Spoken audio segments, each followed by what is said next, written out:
This podcast, so everyone should know, is about scouts and how to play scouts. Yes. Joshua did really well with them at a 90-person event, and scouts look to be really strong, though they still haven't won a giant tournament.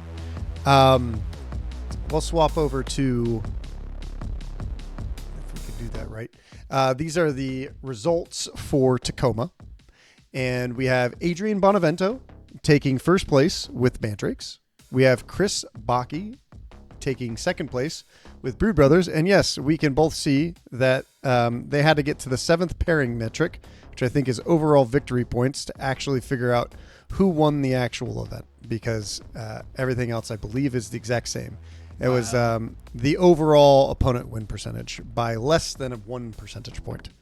Well, there's a little bit more to that, but you're not wrong.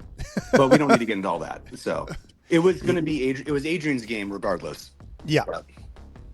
Matt Wilhelm took second with third with Commandos. Hey. Looks like they're still good, everyone. Yeah. Jimmy Kelly, who we have on the pod, took it's me. fourth with Wormblade, and Joshua took Scout Squad. Got fifth. James Loomis got another Scout Squad in sixth, and then seventh and eighth we have Corsairs, Hunter Clade, and then we have in ninth place we have Blooded, and that's the top 10%. So that's what we're gonna focus on. Yeah, so that was cool. Jimmy, you got best overall. No, I got best general. Best general. Oh, That's okay. it. That's it. Which is, it seems weird, but I'll take it. It's funny, it's a long game. I got fourth place. I was literally 1 point from winning the whole thing. 1 point for the whole tournament. It was rough. So because I was final table, Adrian actually ended up winning best overall, because not only is he pretty good at Kell Team, he had really good painted models that he actually painted himself. So not one of these, people that hires commission people. I don't know why I'm throwing shade. Here's the thing. We'll get to this a little bit later, but I told Dakota I got to throw shade. And I was like, look, I got to throw, I normally throw shade at the people at the tournament. And I was trying to think, who am I going to throw shade at? They're so nice. There's no one to throw shade at. So I'm going to throw shade generally out to the universe at people who pay for commission models. So take that, people who pay people like Dakota money. So I'm just going to insult your immediate customers, Dakota. That's Didn't fine. you pay to have our Nemesis Claw painted by Dakota? No, because here's the thing. A lot of things were said. I don't know. It was on the table at one point in time. It was. Yeah, I don't remember that at all. I think Jeff was gaslighting me. But yeah, so Adrian had an amazing painted team, and he had the best record. So they gave him best overall. And then since I was at the final table, they gave me the best general. So we were like the two official golden ticket winners from the event. That's fair. That's fun. Now, what's interesting, if we go back to that, Adrian already has a golden ticket. Chris already has a golden ticket. Matt Wilhelm got a golden ticket. Jimmy, you already have one. Joshua, you already have one. So does that mean the second one? Do you guys know if the second one was at Tacoma? We have no idea. We've also talked about that, but we're assuming he got the ticket. We don't know that. No idea. Well, I guess we're going to have to find out. There was a couple oddities in this tournament. For instance, the last round, right? I think anyone who looks at this tournament sees a couple weird things. Connor took 0 points. Chad Morris took 24. James Lewis got 23.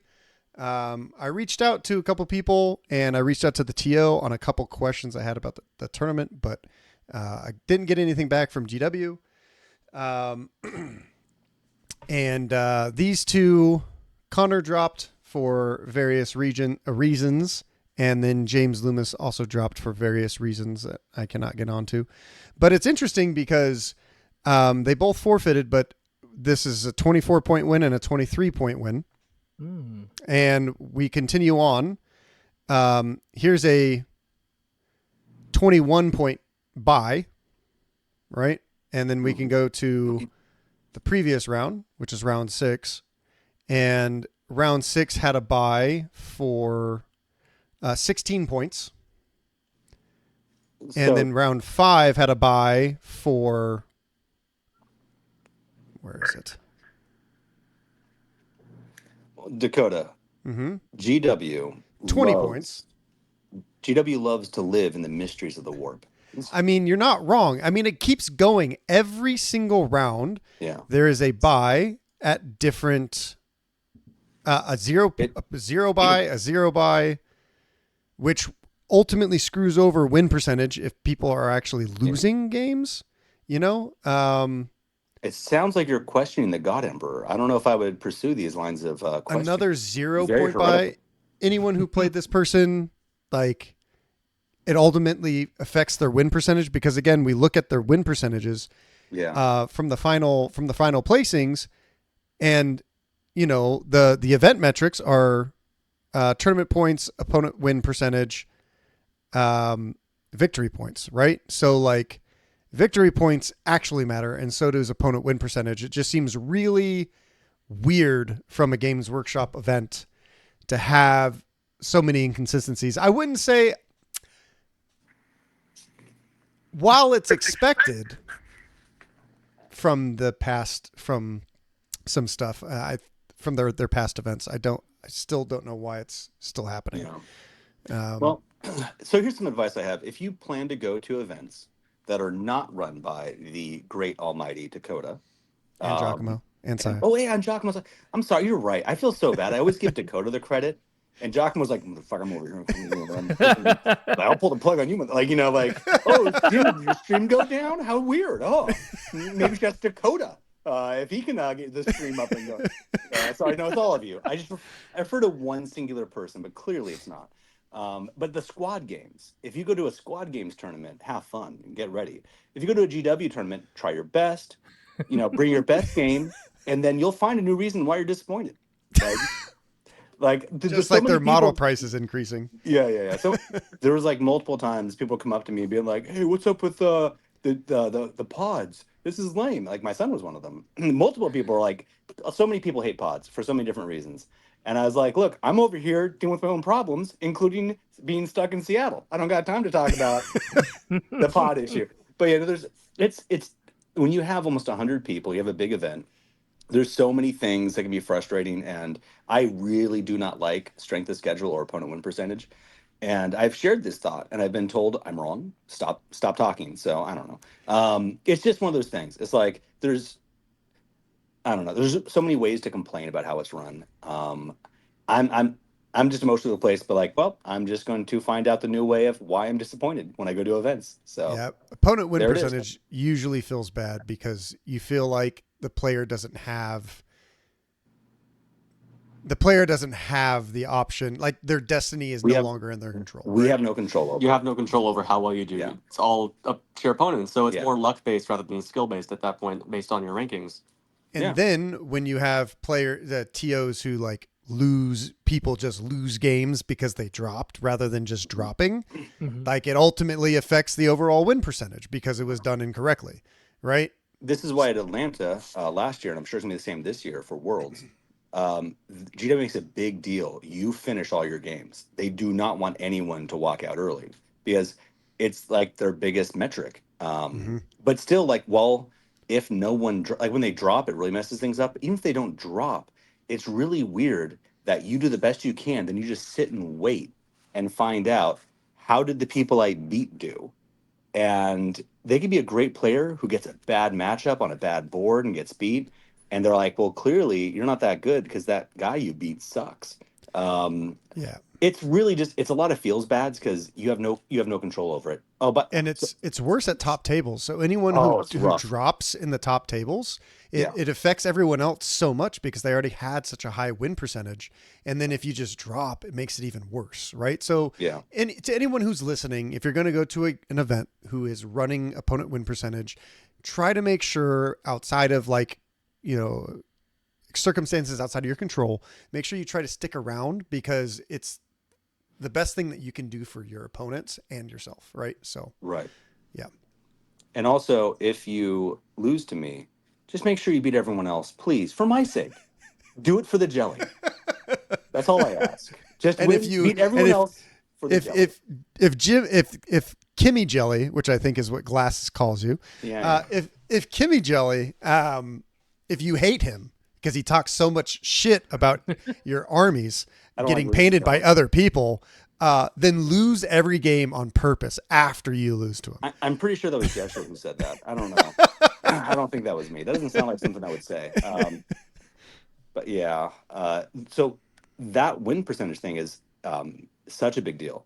So last night we left the tournament, and there was three Kell Team players in the top 8. Me, Joshua, and Kellen. Kellen was the only person who was 3-1 who made top 8. And 3 hours later, or something like it was like 1 a.m. It was much later. Yeah, he went to bed and he took a little nappy poo because okay, he was sick. I was gonna make fun of him, and be like, baby was tired, but he was actually he was sick, so he went home and he slept, and he was not feeling good. He was also playing scouts, right? So you guys would have. So there was almost three Yeah. scouts, almost half of the top 8. Anyways, Crazy. so he went home and he slept, and he woke up to a message being like, "Fuck you, you're out." And like he was one person didn't submit their score, and so it got entered later. He got dropped all the way to 16th because it changed everyone's player win percentage. He went from 8th to 16th. Yeah, it was, and like of course 8th to 9th is the same thing. But like so he went to sleep knowing like I did it. Like I went 3-1, but I was the best 3-1, and he was as far as like points and everything. He went 3-1, but one 3-1 player was gonna go to the top 8. And he was like, I did it. I was the 3-1. He was not. That's rough. He was not. And that's such a rough thing. Well, that's the other thing about pods is if you don't go undefeated. That's one thing I'm dreading about Nova. They're also doing pods, and it's only 8 players. Yeah. No matter how many people go. Yeah. So essentially, according to your opponent win percentage when you go, you're going to have to go 4-0 just to get into the top pod to have a chance to win. And if they have enough sold, you still might not be in the top pod, even if you go undefeated, which is, which is crazy. So here's what's funny. I think we're rabbit trailing so hard on this. But I was given them one of the reasons is that if you just do by points, people are going to play sweaty and they're going to play so aggressive to stomp people to get these points. I'm probably saying this with so much more animosity than I want to have, but like you're going to play so aggressive and you're going to just crush these people to get your points. It's going to make it a bad win experience. But like you cannot lose. Like if it's just points and you go 3-1, but you're like, okay, I got good points everywhere else. I'm the best 3-1. I'll be fine. But like you cannot lose your first game or your like if you to go 3-1 on strength of schedule or whatever. It's like you've got to be. Only the person who loses their last game has a chance. It's weird how it works out. But also, it's worse. It's worse in brackets. Yeah. Right. If it was pure Swiss, opponent win percentage is not bad. If no one drops, right, it's not bad whatsoever. It's just way worse in pods because you can feel completely defeated by not making it. You know what I mean? You lose one game and you might be in 32nd place. Yeah. Like that's what happened last year's Nova with 64 players. Like people that were 3-1 were like locked into like between 36th and 24th. You know, this guy right here, this guy. You lost your first game, so you got dropped down to the bottom brackets by a single point to a guy who was top 8 and went to Worlds. In a mirror match. It was so, and then I won all the rest. Good players, beat them handedly. I was points wise, I should have been in the top like 6 or something like that. Yeah. And it was 9th. It was like because my loss was the first loss, so everyone I played had already had a loss, so it skews it, so you can't come back. Yeah. It's just. So I think no matter what, if you want, like when you have pods and you have strength of schedule or opponent win percentage. It honestly makes you play a lot more sweaty because you cannot lose if you want a chance. Whereas if you just do full Swiss, I don't know. Anyways, it makes it rough. With pods, even with the points, like you would still have to go undefeated in order to make it into this, right? But at least like your points rather than waiting until the end. You have control. At 1 a.m. when they pair the next round. It's like, oh, this is the new percentages. Sorry, my guy. So yeah, no, it creates a lot of feels bad. I'm not trying to I think The event was Travis Chang ran it. I think he did a great job. Despite the fact that we've put out a lot of little issues or whatever, like most of it, his hands are tied by GW. It was run real smooth. It was a really nice event. I think it was run really well. There's little issues like that. A lot of the feels badge are just choices for how you do, rankings and stuff like that. And there's 100 people that all want to be the best, right?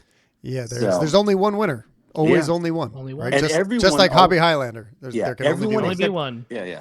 Everyone except Adrian feels like they did better than the number shows. Like I feel like I did better than fourth, and I could give you a thesis on why I feel I did better than fourth. But like everyone's like, oh man, I should have been a little bit better. And so like I don't know, we all got our gripes. Adrian doesn't. Adrian's just like, yeah, I always win. That's what happens. I just show up, I win, and I go back to Brooklyn. I don't know. I think the hardest thing about having a tie also in the bracket format, the way GW does it, if Chris and Adrian would have, because in the packet it also says there is no ties, and then they tied. It does say that like no matter what, even if you lost your bracket, you would be in second, no matter how bad you lost, because you're in the top pairings, and that's just how it worked out. That's how it works out with GW events. And then the other two people would be third and fourth. The other two people would be fifth and sixth. 7th and 8th, and like who knows if they actually held to that with this event, but every other event that there's been a bracket, that's how it's happened. So yeah, kind of like a what do you call it, the tournament style bracket where you have like winners play winners and it goes down. So I think that should be a thing. If you do brackets, it should be like if you get to the top table, it should be first and second. I'm tired of losing the very final match and dropping to fourth. It happened with when Jeshua won his golden. Him and I were the top table at Magnolia Open, and like this is just how it works. So like he beat me and shamed me in front of my fans. They were my fans. Now they're his fans. Like people in Florida are like, oh, it's the kid, and then they see me like I jumped on. Dude, they don't even remember who you are. No, I jumped on the live stream for Battle Brothers earlier, like with Battle Brothers, the Kill Team Casuals with Battle Brothers and all that. And I was talking. They're like, "Oh, is this the kid's dad?" I'm like, "Get out of here with that! The kid's dad! Come on!" Like, I have a name, sir, and it was given to me by a bald British man. I am Kimmy Jelly. Like, you remember? Anyways, but yeah. So now, yeah. Anyways, he shamed me and stole all my fans from America's Wing, and so now they're his. Anyways, but yeah. So I went from we're both the top tables. We went undefeated. I lost that game, dropped to fourth. Like a loser. Well, what's even worse is LVO. Chris Baki was, I believe, in second place. Yeah. And then he lost his final match against the person who won, and he dropped all the way to 11th. So, like, the bigger the player pool is, the worse it can be. But that's Swiss, and that's just how it is in Swiss. Like SOS has its problems, opponent win percentage has its problems. Yeah. Swiss has its problems. It is what it is. Like there's no perfect tournament organizing format. It's just like what the TO essentially prefers. So exactly. But yeah, no, it's if you do pods though, I like the idea of that bracket. Like which sucks. So if you lose your first round of pods, then it's like, oh, you're in the loser. That's tough. But if you make the final table, I think the final table should be first and second. So, anyways, that's my thing. That's fair. Before we jump into scouts, I wanted to. Do you guys both have a favorite game that you played? A favorite opponent at Tacoma that you'd like to shout out? Yes. Favorite opponent? I really enjoyed playing against Connor from the Cats team. The AdMech man himself. Game. Yep. Did he 1-2 you, beat boop you? He definitely beat booped me a little bit. Yeah, 0011100. I have no idea what I just said. I said something, but you'd have to say a lot more 0 and 1s. Yeah, there would have to be a lot more in there. Yeah, I'm pretty sure I just made the number 1. So something like that. Something. Yeah. But yeah. So Connor, was your favorite match? I think I'd have to think about it more, but that's the match that immediately sticks out in my head. Yeah. Yeah. Okay. What made you like that matchup so much? He was just really friendly when he first, and he's like positive all the time, and it was I had played against other Cats members before, so he was excited to be able to play against me, and just that friendliness was nice. Yeah, he's the one who said. Apparently, I guess the Cats community was excited for a chance to play a California Kell Team player. Yeah. So and he learned. He learned. They were eager for the purple. So, but yeah, that's cool. Yeah. Cool. So I don't know if I'd have a favorite. I do have a favorite, but it's tough. There was a lot of great matches. Actually, I really love the Pacific Northwest, the area in general. Yeah, like I was really disappointed to be stranded here for a day in my Gypsy Motel, which actually I like the Gypsy Motel. It's comfortable and casual. And I went gambling with them. They were having some games outside. I lost all my money, which I might be here longer now because of that. But like, it's fun. Like, it's really cool. So, anyways, I love that. Like, we went to Seattle, toured the area. The area is beautiful. The people here are so nice. So, of all the tournaments I've been to, there's only 2 tournaments I prefer for different reasons. One, overall experience, AVTT. It is genuinely the best tournament, and I think it's because it eases off the gas. Oh, look at that! It's Whoa! It's like I had it ready. Oh, it's almost like a transition. So, yeah, I think Dakota knows the guy who runs that tournament. I don't. Yeah. Giacomo doesn't. He just runs the stream and makes us all look good. So, AVTT, because I think it eases the gas. They're still competitive. People want to win, right? And also this year, people really want to win because there's 3 golden tickets. Yeah. Oh, 3 golden tickets. That's crazy.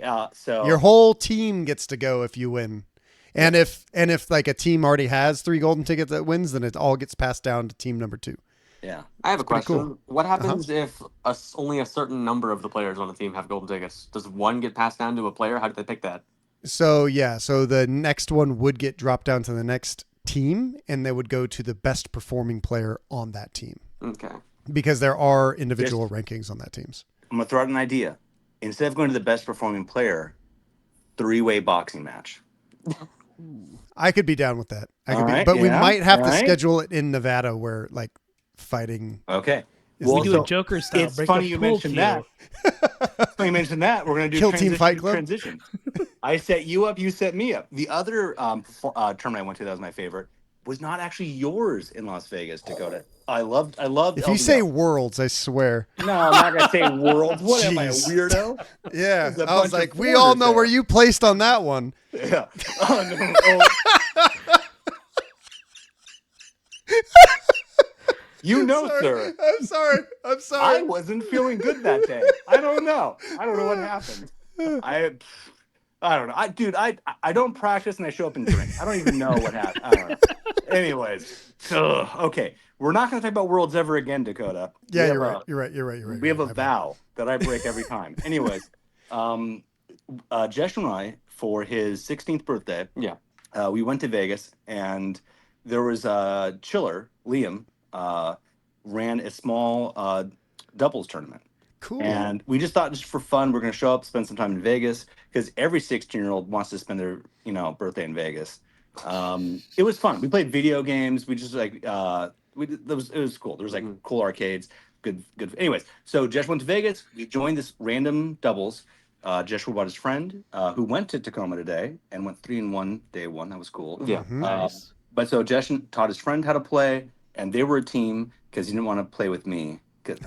And I just picked up a random guy from the community that I'd never met before, and we played as a team.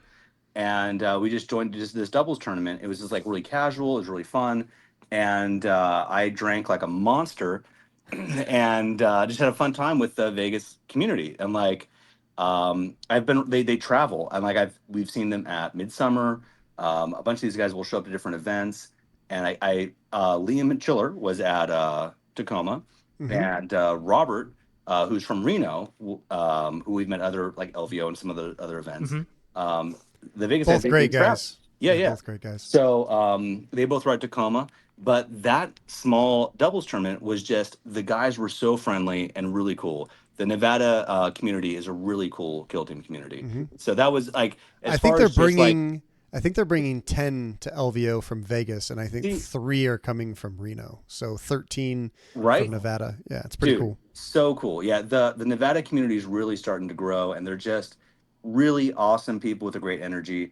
And then the AVTT is the like overall for the tournament as far as feel and experience was great, but Tacoma was amazing. The people were really cool. Like so many of my games, just some of the friendliest people. I love the Pacific Northwest. Brandon Bean was like the ambassador of the Pacific Northwest. I talked to him on the phone the other day. No, yeah, Yeah, I did. you talk to everyone on the phone, Dakota. That means nothing. I do.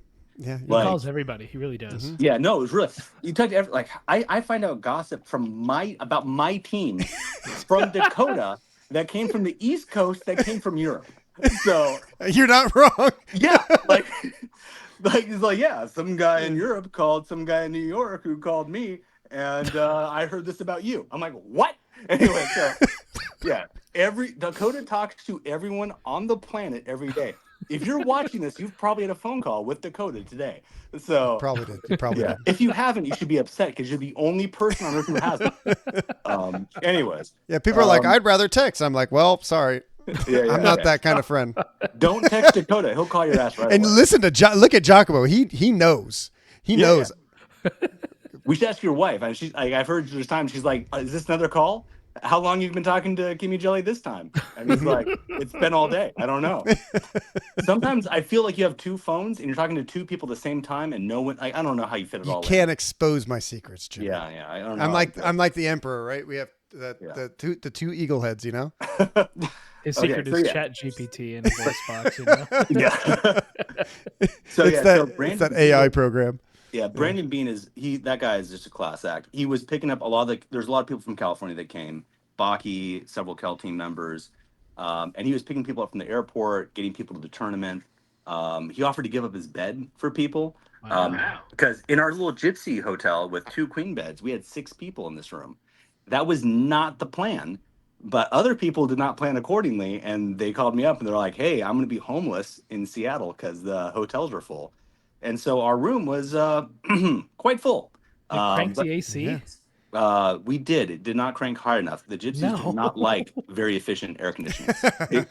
I don't think it did anything. Anyways, but dude, Brandon Bean was such a class act. He was went out of his way to make sure people got where they needed to help people out.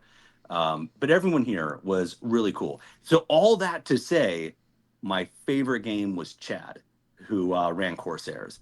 And that's a tough pick because there was a lot of really great games.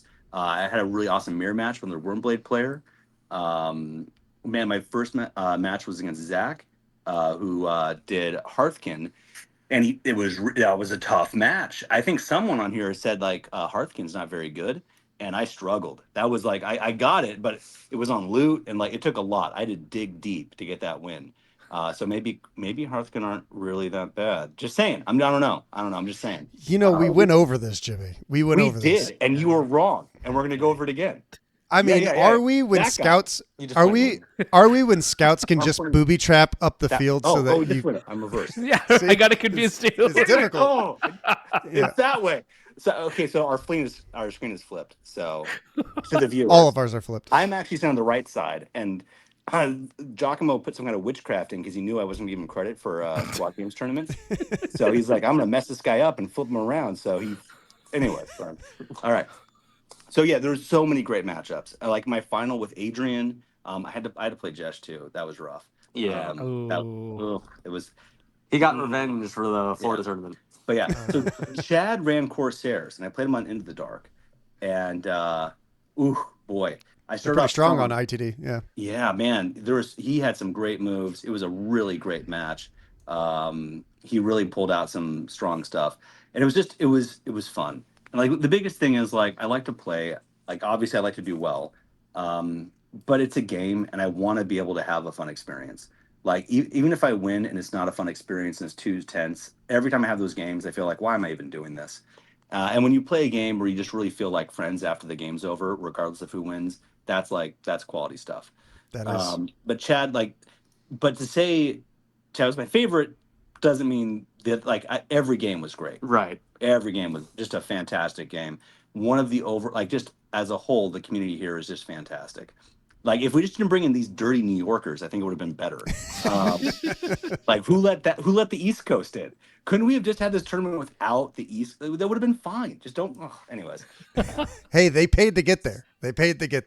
Yeah. Adrian won LVO too. You know, it's not like he's bad. He did. What he does, I don't like it. But yeah, it's not like Mandrakes or S tier. I don't know. Yeah. It was funny. So at that tournament, we had the Cats. That's the big team in Pacific Northwest, right? Baki showed up, so we had the Bats. And then Adrian's, we had the Rats. Yeah. Working the Rats. So we had Cats, Bats, and Rats. I've been trying to get New York to come to AVTT because then I'm going to convince like a random team just to call themselves like Pest Control or something, you know? Oh, that'd be fun. That's solid. I think maybe Kell Team. Yeah, I think maybe one of us. Yeah. We just got to convince. We just have to convince New York to come out. You know, we do. I'm trying. Dude, if you play Kill Team and you care about it and you're watching this, like, you're such a loser if you don't come out. Like, what kind of bullshit excuse for a life are you living? Oh my gosh. Yeah. Like, I need money to live. No, spend your money. Come to AVTT. Like, credit cards will eventually be paid off. They probably won't, but I don't know. Like, you should just do it. One day. Yeah. Well, that's a future problem.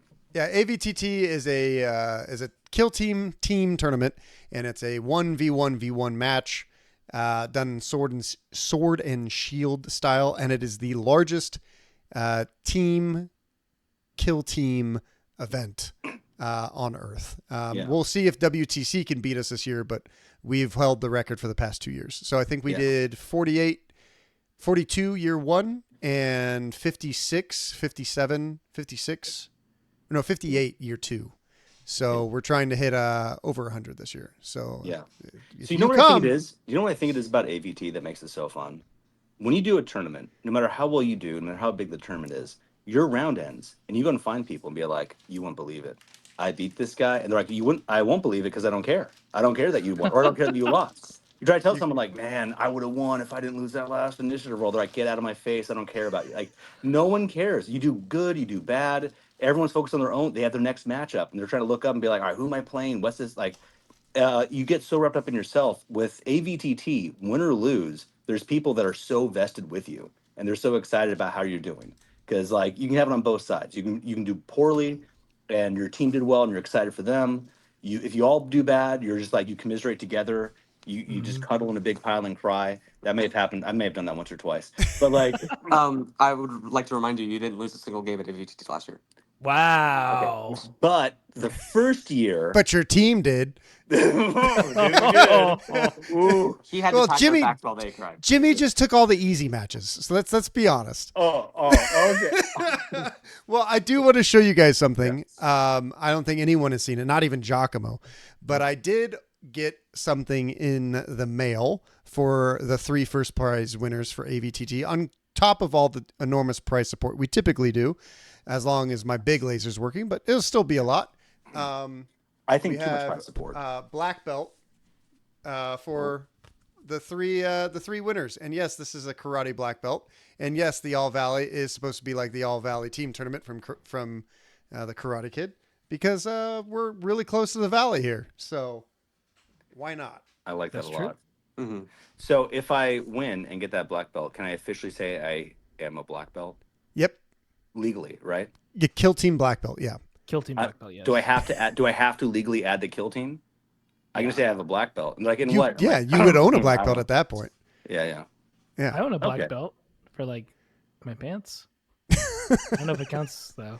So see, I have to tell you what it is. So you got to say it's Kill Team black belt. You know. Unfortunately, I only have purple belts, so I wouldn't be. I am not surprised. Yeah, I am not surprised that I have purple belts. Yeah, it's kind of my thing. Really. Last random side tangent of why I like the Pacific Northwest. I was walking through Seattle. Yeah, you know. I know. Yeah, you know that. Yeah. So we're walking through Pike's Marketplace in Seattle. Lovely area. If you've had Pike's Place coffee from Starbucks, that's where it's from. And we're walking by, and on the side of a building, there's a big sign that says the Purple Store. Do you know what they sell there at the Purple Store? Every Black conceivable furniture. thing you can think of is purple. Yeah. Oh, really? It's funny you say purple because they have purple furniture there too. They got a giant purple throne. It's a lot of money, and guess who may have that purple throne in their workshop soon? I didn't buy it yet. I'm going to. I saw a picture of you in it, and I was wondering where you found a purple throne at. Right? Yeah. In the purple store. So, I wonder where this came from. Right? I took off my hat. I wonder where that came from. I was wondering about the hat, actually. Thank you. Yeah.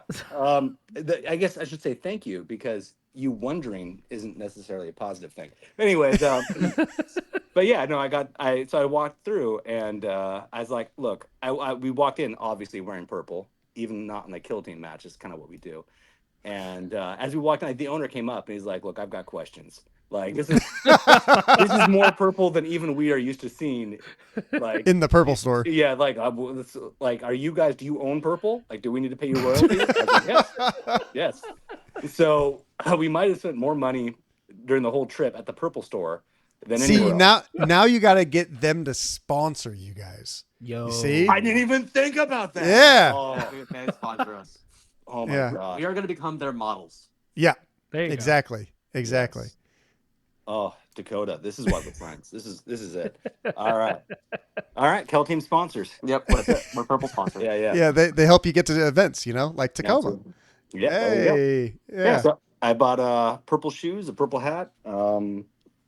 Joshua had a whole purple tracksuit. I bought 2 entire purple outfits. Yeah. 2. Yeah. Just. So. I'm excited to see one of them at All Valley because it's a 2-day event. Like how I wrapped it back in there. I guess I'm not allowed to wear this because I'm not part of the true Kell team. I got abandoned like a traitor. Yeah, we're on different teams for AVTT. Yeah, well, you can only fit 3, so if you're bringing 6 or you're bringing 9, you have to split up. A, B, and He's C. abandoning me for someone who's not even Kell team. So I like how I feel about that. I like how when Bats came last year, there was the A team, the B team, and the T team because it was BAT Bat. So it wasn't like. Silly Kill Team players. Oh, and indeed we are. Mm-hmm. So we're gonna move over to Scouts now. Yes. Now what's interesting? What's interesting is that you guys, I have had multiple conversations with Kell Team, and Kell Team is very opinionated on how the new Scouts should be played. You guys do not think they're a stat check team like everyone else is saying online. Mm-hmm. And since I talk to you guys a lot, and you guys are the most competitive team in Southern California, I tend to listen. Right when you guys in the United States, when you guys play so well at tournaments, I try to listen. I try to listen to a lot of people. So when you guys are saying Scouts aren't this, I'm like, okay, well. Why don't you guys tell us more? So, okay. Well, here's the thing. I would say that it's not that they completely are not stat check. I would say it's that they have good stats on top of plenty of tricks to help that. So, for one, I think one of their most useful tricks is that the scouting steps. That I'd say that's definitely considered very useful, and it's very adaptable based on your opponent. So. I typically, in my matchups, first off, I need to determine whether my opponent's taking like a shooty horde team, melee horde team, if they're taking elites, or if they're taking someone in between like Felgor or Eldari. And then once I've done that and both determine what type of board I'm on, then I can finally pick which of my 5 scoutings I want.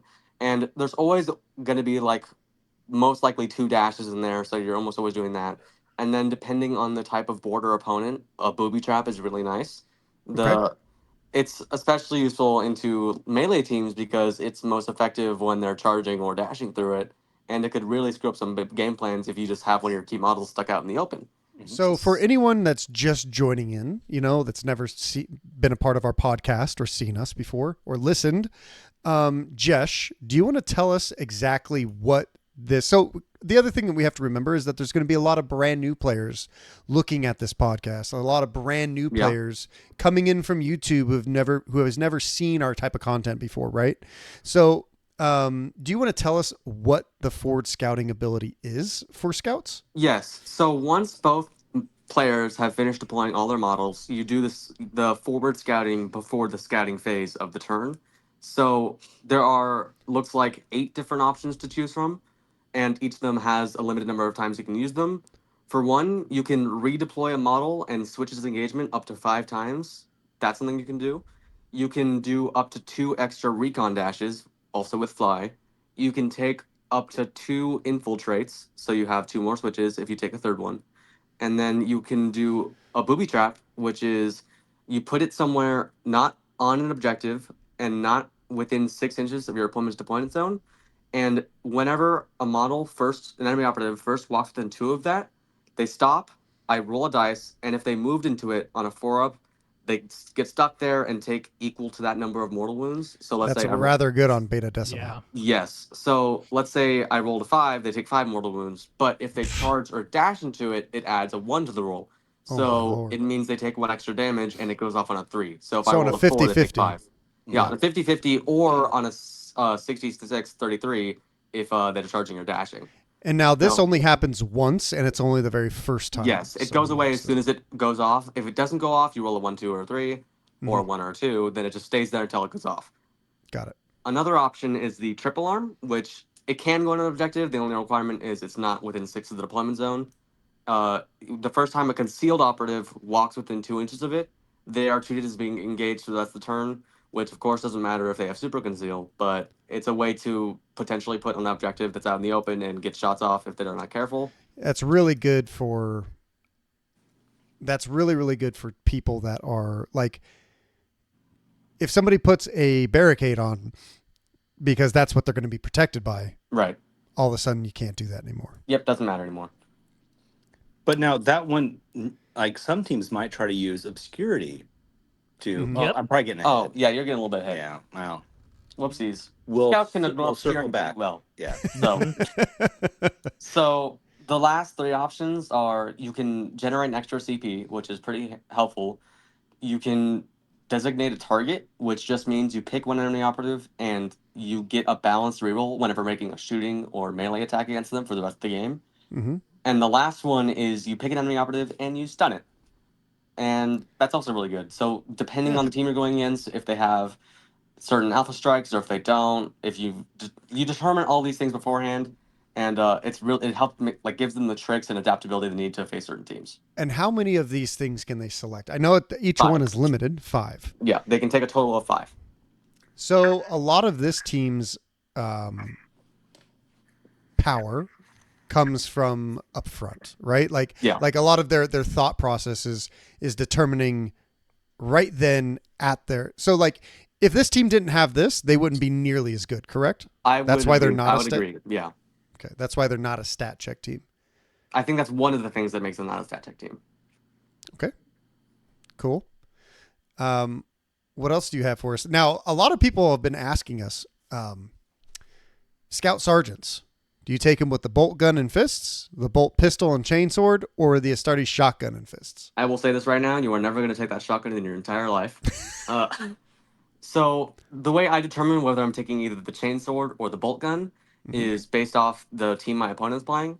If they are playing a horde team that has generally mostly 8 and less wounds, so 7 to 8 wound teams, I like the chainsword leader because it gives him the opportunity to double kill. He's in their face and he's still able to shift out that APL.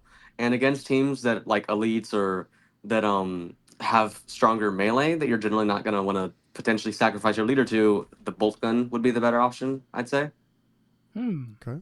So basically, it's more of like a mathematical thing. You're determining, there's some exceptions, but you're determining what math would be better in certain teams. So like Vedguard, Brood Brothers, teams like that, the board might change your decision, but I think the chainsword's better into teams that have 8 or less wounds.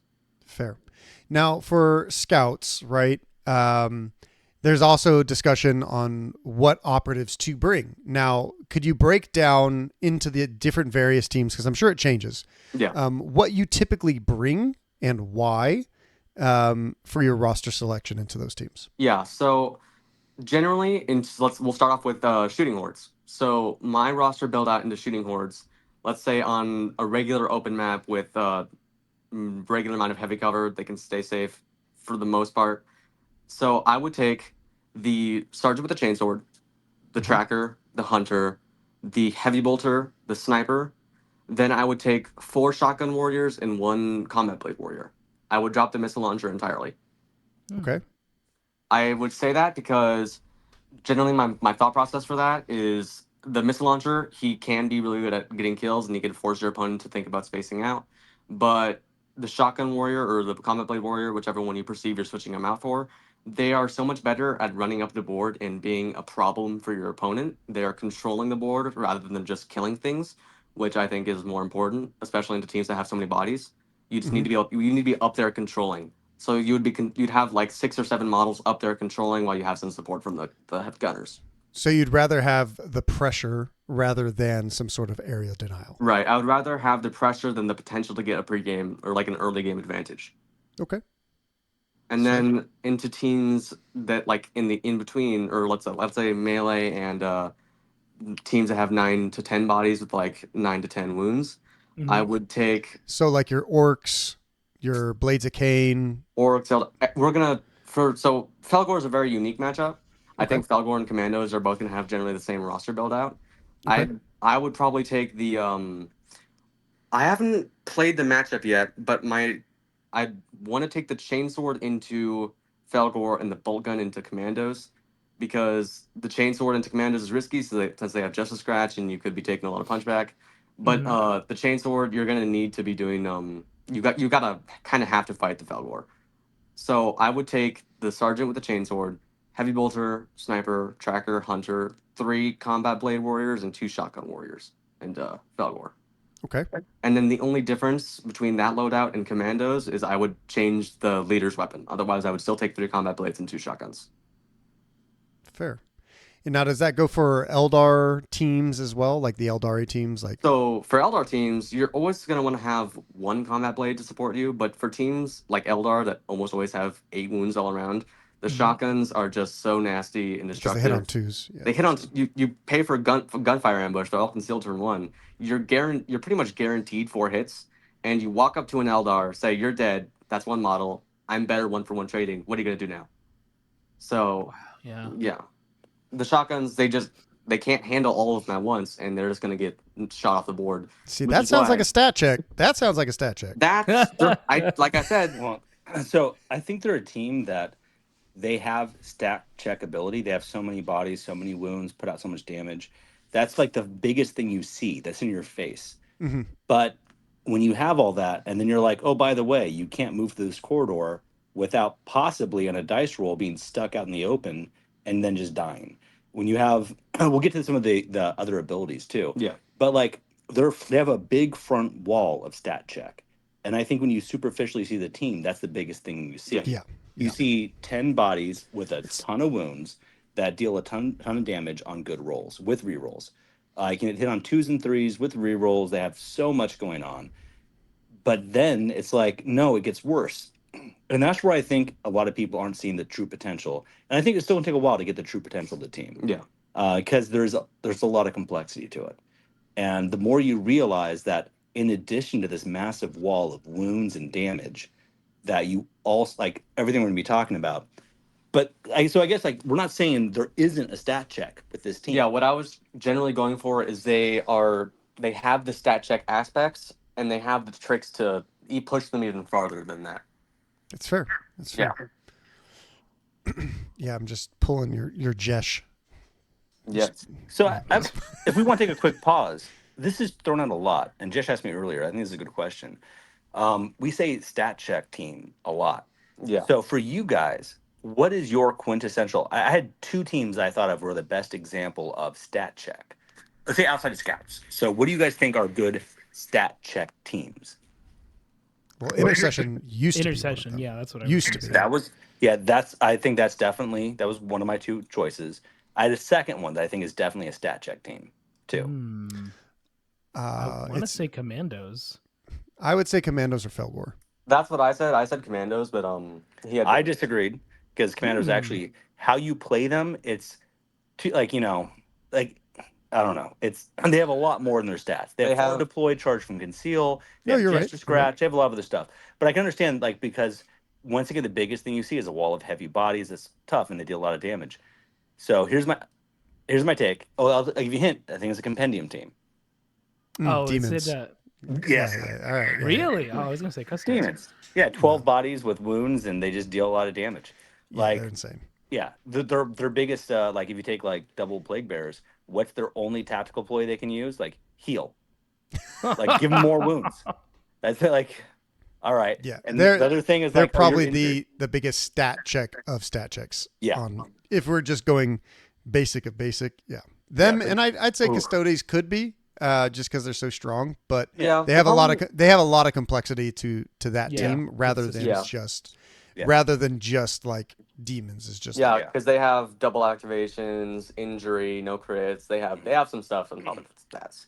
Absolutely. And if you like to think poorly of Compendium, just go ahead and find yourself a Chaos Demon player. Get that match in. You have fun taking 12 Plague Bearers off the board. That is a nightmare. Shout out to James Robinson. Yeah. And you play James Robinson. Tell me how easy it is to take those and guys Orion. off the board. And Orion, They're the two U.S. Chaos Demon players. Oh, and there's always the Alexander Popov and a Strawberry. And a Strawberry. Shout out to Alex. There's another East Coast player too, because ACO someone took Chaos Demons to podium, and it wasn't Orion. Really? Yeah, so they're out there. So find one in your community, play that game, and you can realize the pain of Chaos Demons. They are unpleasant. Some would say they're disgusting. And resilient. Yeah. I'm going home. Right. I apologize for the rabbit trail, but you're fine. Thank you for that. That's my TED talk on stat check teams. All right. So there's two final teams that we haven't discussed, right? We have the stereotypical balanced teams, right? Other than Commandos and the other guys. Unless if they match yours, like I don't know. There's a whole bunch of them. I could pull them up. Yeah. And then there's also elites. So what do you take into stereotypical 10-man team? Into a stereotypical 10-man team, we're talking like novitiates. Yeah, novitiates. Kassakin. Okay, novitiates, Kassakin. Okay, I would probably still stick with the 4 shotguns, 1 blade route because of their wounds and math. So it's more of a wound characteristic that you're looking at, right? I'm looking rather than like what the team does innately. Okay. There are some times where the team itself, like their innate abilities and stuff, will change the roster, but it's more of a wound. It's more of a math thing. Yeah, you're looking at the wounds and what your melee and shooting is. So, like for instance, would you like Brood Brothers? Because these are the top things that people are going to be seeing at tournaments right now. Yeah. Until we get a change, we're going to be seeing Mandrakes. Mandrakes, you would take the same. I would take 4 shotguns, 1 blade. Brood Brothers. I would take 4 shotguns, 1 blade. Commandos, same. Right? No, Commandos. I would take 3 blades, 2 shotguns because they have 10 wounds. That's right. Because all you need is a crit and a hit, right? If they don't justice scratch, yeah. And you have a ploy to where if they're already activated, you can turn on rending, which is helpful. So. And flip a hit to a crit. Now, I noticed, Jesh, one of your only losses was to Wormblade. What would you take into Wormblade, and why are they so difficult for scouts to deal with? I despise this man right here for that team specifically.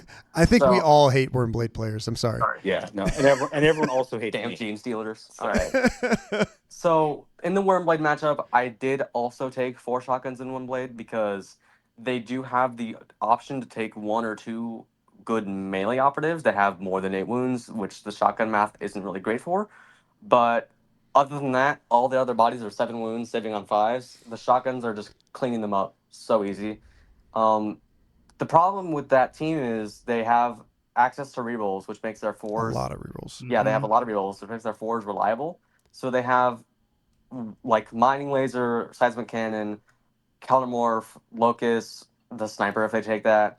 They have the Grenade Launcher. They have, like, I think half their team can reliably seriously injure or take off a scout in 1 activation.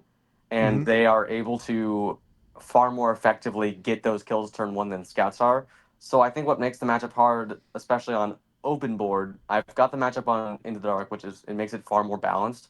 But on open, they can just kill, like what happened to me is 2.5 models died turn 1 because I couldn't keep them safe. And they just get such an early advantage turn 1, even though the scouts are meant to be a turn 1 team. Gotcha. So they do the turn 1 a little better than scouts. I think what makes Wormblade better than scouts is their ability to do turn 1 better than them.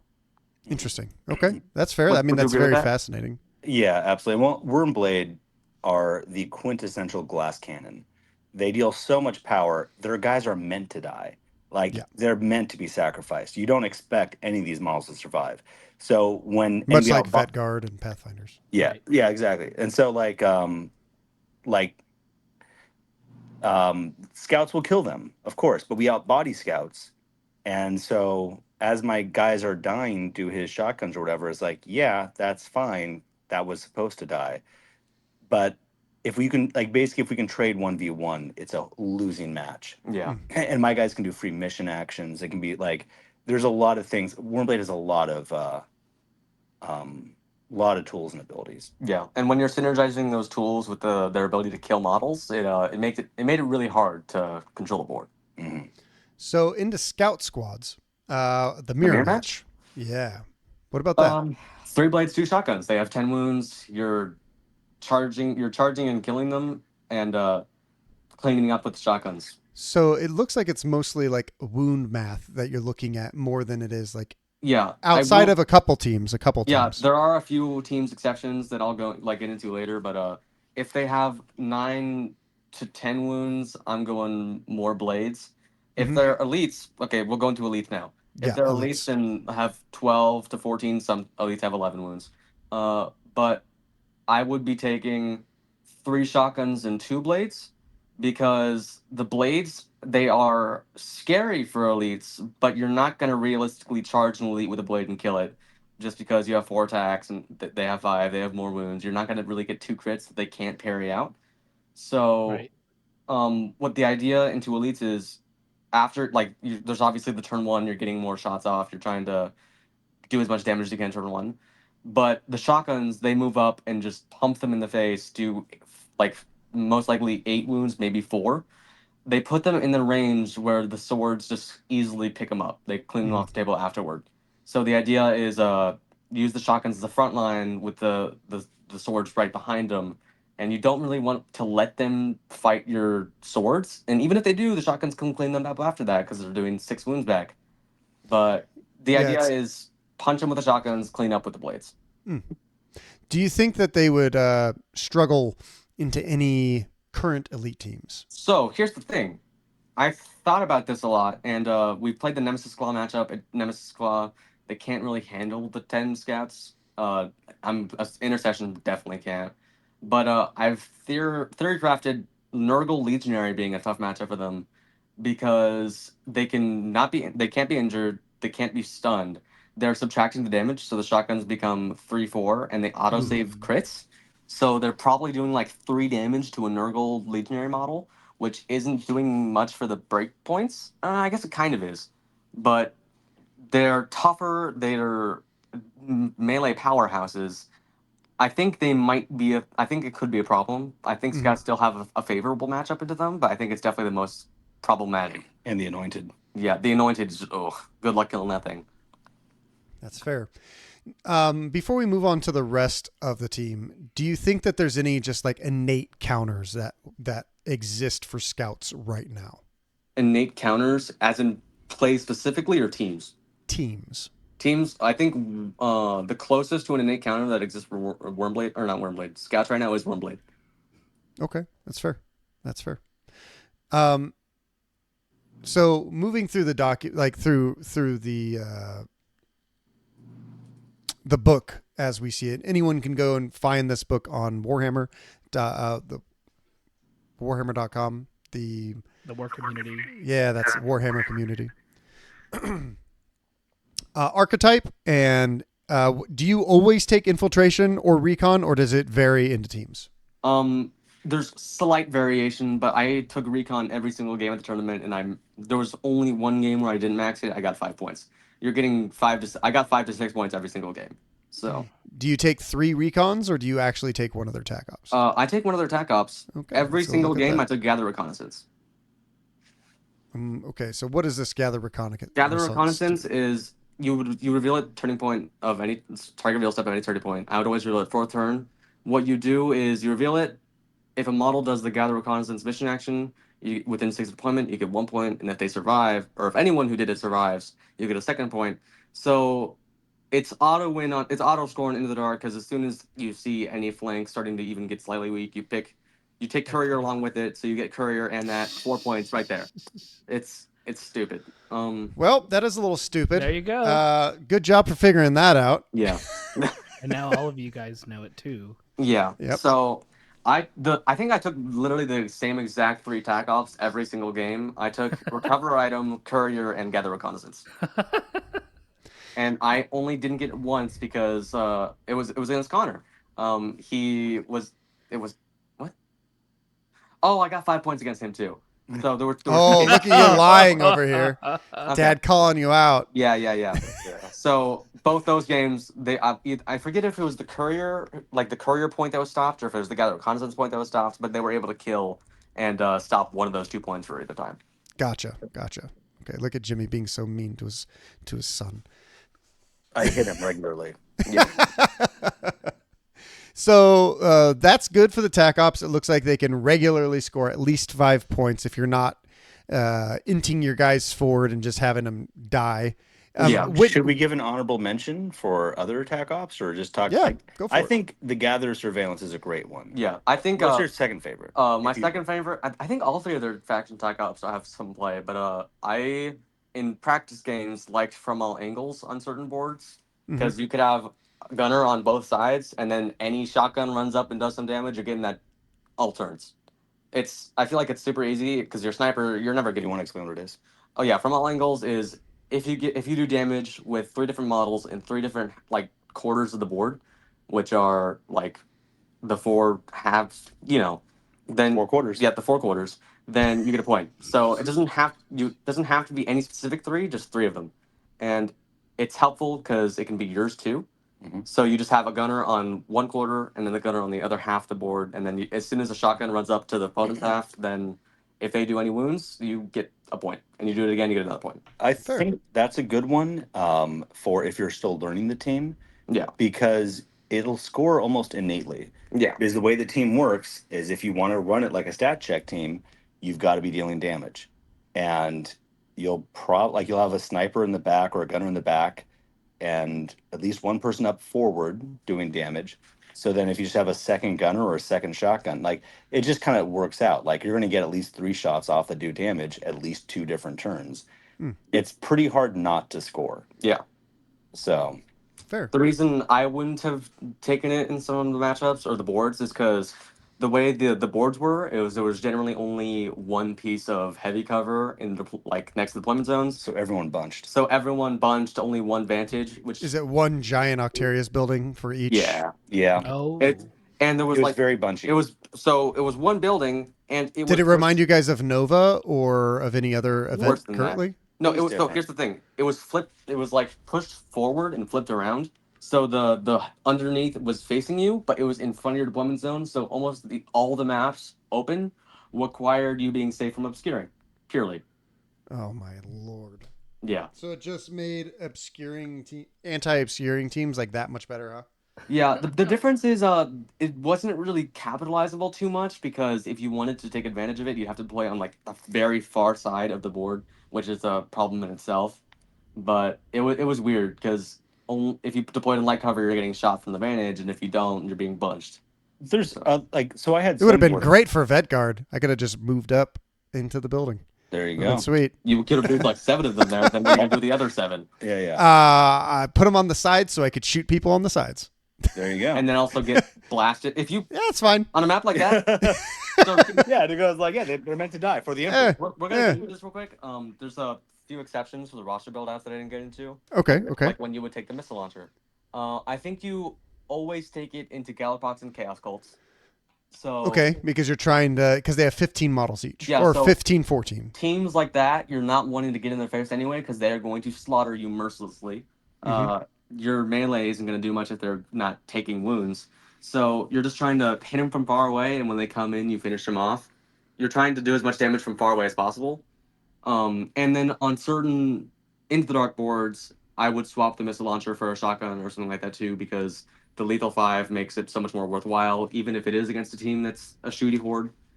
But I would only ever consider taking it against a team that has 12 or more operatives on Into the Dark, or if the board looks like they're going to have to bunch up, but I get a blast. Okay, that's fair. But yeah, and I would swap it out for a shotgun. So I would take the. And did we go over the leader? Do you typically take one or the other? I don't remember if we actually solidified it. Yeah, we did mention it briefly. Yeah, I would take the chainsword into teams that have 8 or less wounds generally throughout the board, and I would take the bolter into teams that don't fit that requirement. Yeah, I remember that. Okay. So, and then there's another exception for when I would take bolt guns instead of shotguns. It's only theorized. I haven't actually played the matchup yet, so I don't know how well it would be. But we were talking about Pathfinders being a game where you would want to take some. Pathfinders seem like they'd be good into, would be good into scouts. That's what I would assume. I feel like the matchup would still be favorable for scouts, even if because they don't have quite as many rerolls as Wormblade do, so they're not reliably killing as hard. They're injuring pretty reliably, but I don't know. I'd have to try it. But yeah, I would take bolters because for Pathfinders, they don't really like to get in your face much. Period. Like their drone, they might throw a drone up there, be like, "Hey, I'm gonna take that." Relentless, but yeah, I think bolt guns would be good to have some long range counterpunch that aren't just your heavy gunners. Okay, that's fair. Yeah, and it's killing a Pathfinder. What's it gonna do? Yeah, sometimes I have theories, and sometimes they're very wrong. I mean, I would love to find out later on whether that works or not. Yeah, that one's still a work in progress. Yeah, it's still a work in progress. Yeah. The main thing is you don't need any combat blades in the Pathfinders. It's overkill. There's no benefit to it. Yeah, you take a shotgun and he's like, bam, bam, dead. Yeah, but you need some long range because if they stay at a distance, you only have shotguns. They can just stay out of range and pelt you. So yeah, that's the problem. You need more long range shooting. So like, it's not about even whether it's optimum or like the percentage of what are the odds between the teams, but in the Pathfinder matchup, you do not need combat blades. It is just a waste. It's like trying to kill an ant with a sledgehammer. And then the shotguns are fine, but overkill. Yeah. And then they're 6-inch range. So you need something that can shoot. You need as many options that can shoot because they can just spread out, stay back, and that can be really tough if you don't have enough options that can actually hit them and they can hit you. So my theorized build out into Pathfinders would be the bolt gun on the leader, 3 bolt gun warriors, and 2 shotguns. Now, what's interesting is that Tacoma, only 3 Pathfinders showed up, and they had a total of 4 wins between all 3 players. Oh, wow. I did not know that stat. I didn't know there was any Pathfinder players. Nope. I don't feel bad about that whatsoever. Sorry. Yeah. But if they're from the Pacific Northwest, I bet they're really nice guys, which is why they don't do good on Pathfinders. Switch to a good team. If you're a good person. Like scouts? You know, for the greater good. Side. Yeah, for the greater good, play for the God Emperor. Yeah. Yeah, for the God Emperor. Yeah. Okay, that's fair. So the I guess we should probably start talking about their strategic ploys and their tactical ploys. Is there anything that you found that you use a lot or you use only in specific matchups? This is the sauce right here. Yeah, so if we're starting with strategic ploys, you use a grand total of absolutely 0 turn 1. Really? Yeah, I never used a single strategic ploy turn 1 ever. So okay, that's that. You're probably you're not doing that turn 1.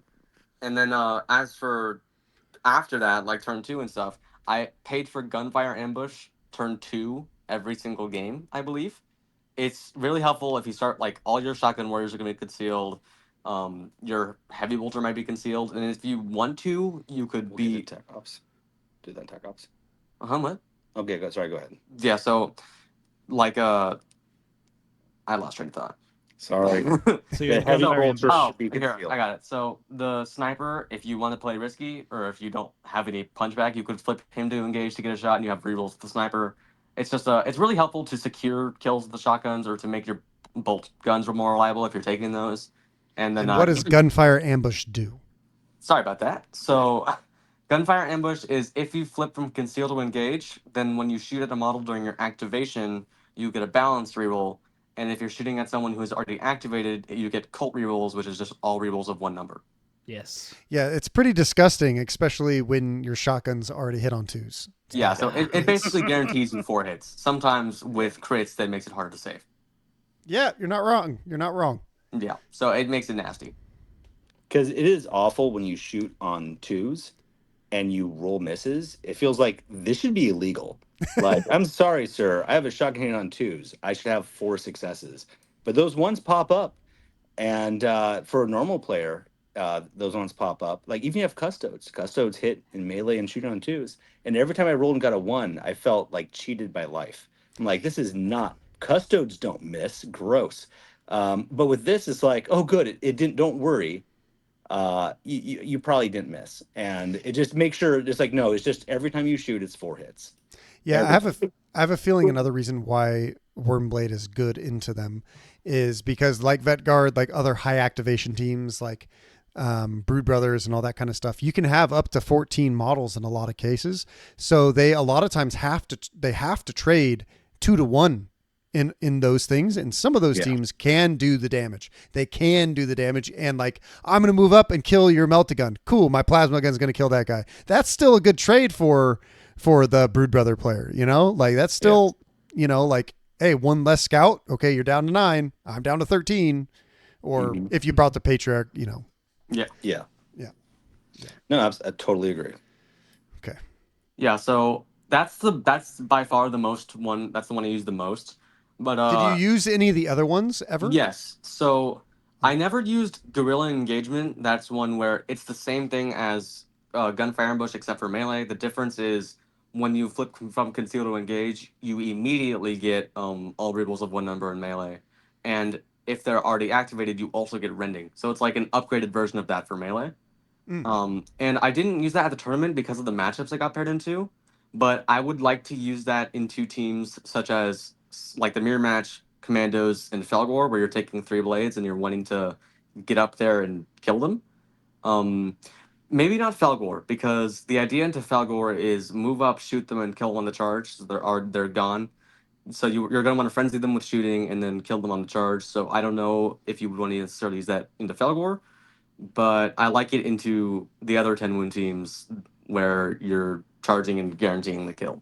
Including scouts? Including the mirror match. Okay. All right. Blade Ambush. I never have even considered using I don't even know what it's called. That's how bad it is in my brain. So Blade Ambush and Stealth Relocation. No, he just said Blade Ambush a second ago. No, okay, no, I meant Blade Ambush, but I think I'm thinking of Guerrilla Engagement. It's the one where you can reroll a dice and cover or something like that. Defense dice step. That's Guerrilla Engagement. Yeah, Guerrilla. That. So I threw the So wrong everything he described was Blade Ambush. I was really confused. I was like, I didn't know it was called that. That's interesting. You think I thought it was called Blade something. When you hear Guerrilla Engagement, you're thinking melee. So I could see that. Yeah. Hit and run. I can see that. But they also have a That's strat ploy called Blade Ambush. So Okay. I mean, So that's what we described. So what is Guerrilla This Engagement? isn't a roast, Dakota. So Guerrilla Engagement lets you reroll one of your defense dice and cover, which could be useful, but you're generally trying not to get shot turn 1. And if you're getting shot turn 2, you're just dealing with it because your goal is to just kill everything and anything as fast as possible with your shotguns and stuff. So it's just your CP could be used for better things. Now it's interesting. Austin Lewis, one of your own teammates, does play the team significantly different. He always brings the missile launcher, and he always tries to get that turn 1, I'm going to kill everything, rather than the turn 2, which sounds like you're going for turn 2. Well, here's the thing. I am also, so in the scouting step, one of the things I always did, or almost always did, is I did 2 dashes, and I put both my heavy bolter and my sniper up on my home vantage in conceal, and I went for as many turn shots. Did you guys have vantages in your deployment zones? Not. There was one board, and this happened to be against a Galabox player. I got put on a board where there was a vantage in my deployment zone, so I started 5 guys up there and just lit up the. Yep. Yep. Mm-hmm. So there were a couple. And you were obscuring. Yep. Yep. I had some too. Yeah. Yeah. So there were a couple, but I'm talking most about the ones that are like right in front of your deployment zone where you can dash into cover on a vantage. Okay. So I would put my sniper and my heavy bolter up there, and I would take an infiltrator too. So I would get at least 2, maybe only 1 shot turn 1, but I would be taking those shots. So I'd still go for it, just not quite as aggressive as Austin does. Fair. Yeah. Now back to Blade Ambush and Stealth Relocation. Yeah. So Blade Ambush, already went over that. Taken into the mirror match. Commandos, 10 wound teams. The stealth relocation is a tactical play. No, stealth relocation is a street to play. It is strategic. It says It's select strategic. one friendly scout squad it's done. operative It's done in the strategic strategy. Yep. more than 6 inches from your enemy This is- operatives. You can immediately perform a free dash action with that operative and or change its order. You cannot use this strategic ploy in the first turning point. Now, this is specifically good for the heavy bolter. Am I wrong? I never. There's been opportunities where it maybe, but I don't. Jimmy, really... I saw this one used good against you on Nemesis Claw. You did, but here's if I can jump in. I know this is Jesper's thing mostly. Okay, it's good in a lot of situations. Yeah. It's not like, oh, here's the way you use it. I've seen this. Like we could both probably give examples of how I have an example in my head. Yeah, there's so many different examples I've seen, or I've heard the other scout player who'd like to do this, and it's so strong. You get to dash them and flip.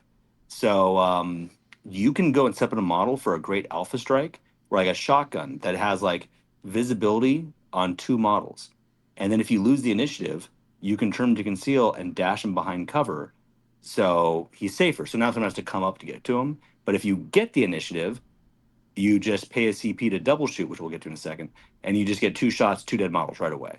So you can set up for like an aggressive next turn and then readjust if you lose, or if you win it, you can dash a person up forward so you can make a charge. But like, what was the example you had? So an example I was thinking of is, so like he was saying, it's generally something that you use in response to how the initiative goes and how the board is setting up. You can use it to either defend yourself or to push forward on an attack. And the example I'm thinking of was in my game against Brew Brothers, Chris Baki, and it was turn 3. He's a hard man. He's made me eat things I didn't want to eat. Yeah. So what happened is I had a shotgun almost like in my furthermost home objective, and I won initiative, and he had a back objective and a Melta behind a wall in that same area. So I stealth relocated the shotgun and pushed him forward toward the door. And when I had initiative, so I flipped him to engage with gunfire ambush, moved. It was capture. So I took his control of the objective immediately and then killed the Melta, since I was able to push him all the way forward on the board with this stealth relocation.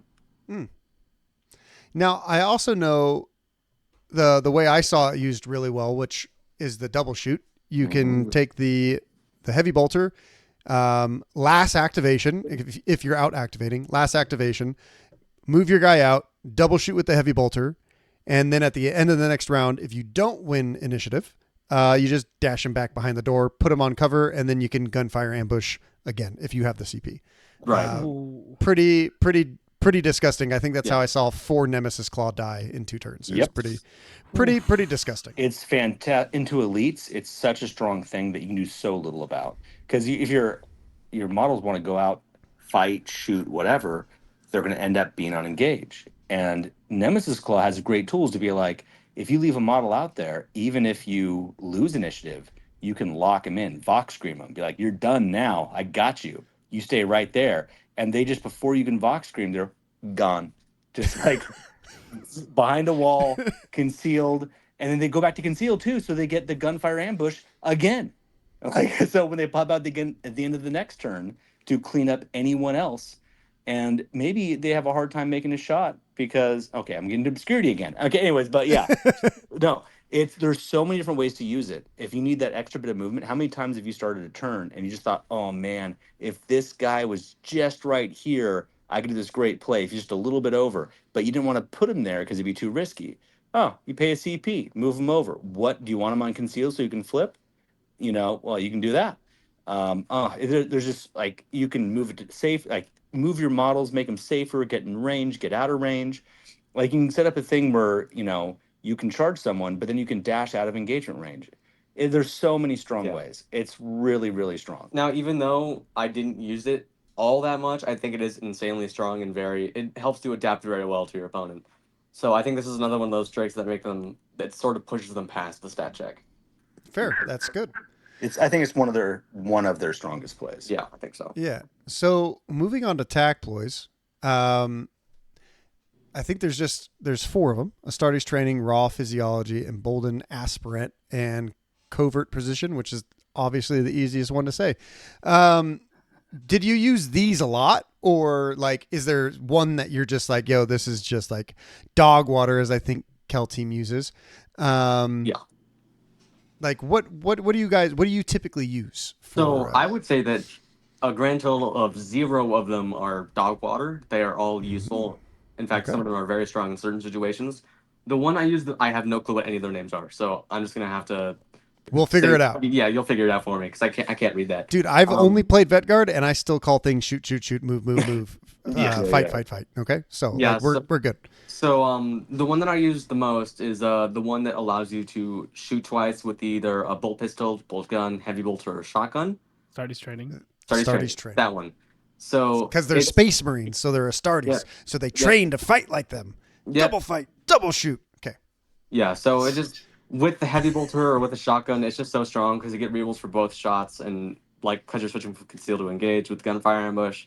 So it's with their shotguns too. Yeah, shotguns. It's an Astartes shotgun. Fuck. Yeah. So if you give us, I did this once with him. It doesn't matter. Wormblade still crushed me, but I activated my leader, gave an APL to a shotgun right next to him, went up, got a kill, did the stuff. Then right after that, the shotgun moved into the room and got a double kill with his double shot. So, yeah. So the shotguns with an extra APL, or if you dash them in position with stealth relocation, it's really nice to double shoot with them. Yeah. Because a lot of times your opponent might not give you 2 shots with the heavy bolter. And imagine if you had gunfire ambush at the same time. Can you imagine? Oh my gosh. Yeah, I'm wondering how that would go. Yeah. So that was your most commonly used? The double shoot. Astartes Training. That sounds about right. And you would try to use that turning point whenever you could, or whenever I saw an opportunity to get a double shoot off. It's kind of it's situational in the sense that you have to like wait for an opportunity for it to come up. But an opportunity frequently came where a shotgun could get 2 shots off. It'll always happen, yeah. Yeah, it always happened. But at least once per game, I feel like. At least once per game. I used it once per game. I'm pretty confident. But when you have 10 bodies and you can even once just take out 2 of your opponent, that 2-for-1 trade is just huge. And if you're going against a team that has the same or fewer models than you, like just taking out 2 models for a model that's hard to kill back. Because the thing, like you can't just like guaranteed just take out a scout. Like they're tough models. So 2 models in 1 activation is brutal. Or you can double shoot like an elite, or double shoot like an orc. Or heaven forbid you double shoot a Felgor and you kill him the first time, you shoot him again, and then he's dead. We did just lose video feed, but don't worry, they're still here with us in spirit, Kell Team. We were talking about Astartes Training and going from there. So your raw physiology is the next one up. Yeah, that's what I was going to get into next. Raw physiology is also really strong and really useful. It's situational because, of course, you might not ever have a model injured in the game. They might just die. But, it also is useful it works for both stun and injury. So, raw physiology, when the model activates, you can spend the CP, and for the rest of their activation, they're not treated as being injured or stunned. Mm-hmm. So, it's really helpful. I used it twice against Baki. So, it comes in handy a lot. And it just helps. It pushes you past that injury limitation that most teams have. Mm-hmm. And, it helps, especially with you got rerolls. You have ways to ignore injury. You can't really be slowed down. So I actually have an extra thought on that. This gives so much strength to the team, and I would always let my opponent know. I think it's really important to let them know you have this. Yeah. Because they're at core a 2 APL team, which is one of their weaknesses, right? Like they're just 2 APL and they can be stunned. So one of the big things I've heard people tell me, oh, well, you can just get out some stuns and you can stop this team. That's how you stop them. But anything that's crucial, first of all, some of these models can just charge and stick in combat, then they're safe. Then the next turn, then they fight and charge someone else. But the fact that even if they get out a crucial stun, you can just pay a CP and ignore it, means oftentimes people don't want to bother investing in stun grenades or putting focuses on trying to get stuns on models. So just having it kind of makes your opponent, they have to focus on killing you. They can't just stun you. And even if you get down to one wound left, that won't be enough. They have to kill you. They can't injure you or stun you. If they put you in that state, you can just pay a CP and it's like nothing happened. So the threat of being able to use it gives so much strength in the match. Yeah, I would agree. That's fair. Yeah. Okay. What's the next one? Okay, the next one is called Emboldened Aspirant. Is that the one that has to do with turning a hit to a crit? Yes. Okay, so that one, I think it's definitely really good. The problem is I didn't find myself using it that much. Okay. It's so what it is if you're fighting or shooting for the first time in a turn, or if you're making a fight or shooting attack against a model that has more wounds left than you, then you can take one of your normal hits in the resolve successful hit step into a crit. So you didn't find yourself using this very often. I think it's good, and I would either not be in a situation where it was needed because the shotguns, the crits don't matter, or where the CP could just be used for other stuff that might turn out to be better. Gotcha. But if you, let's say one of their tough matchups I heard might be Felgor, it's not. But in that matchup, that's a good one. Yeah, if you need it, guess what? If you need that crit, boom, you got it. You want to go and clear off, and you have a, let's say you have a. This would be good mode. against commandos as well. I'm assuming. Right, against commandos. Oh, I want to make sure they can't just a scratch. Boom. And if you paid for the rending, then you get 2 crits right there. Oh yeah. Yeah. It's gross.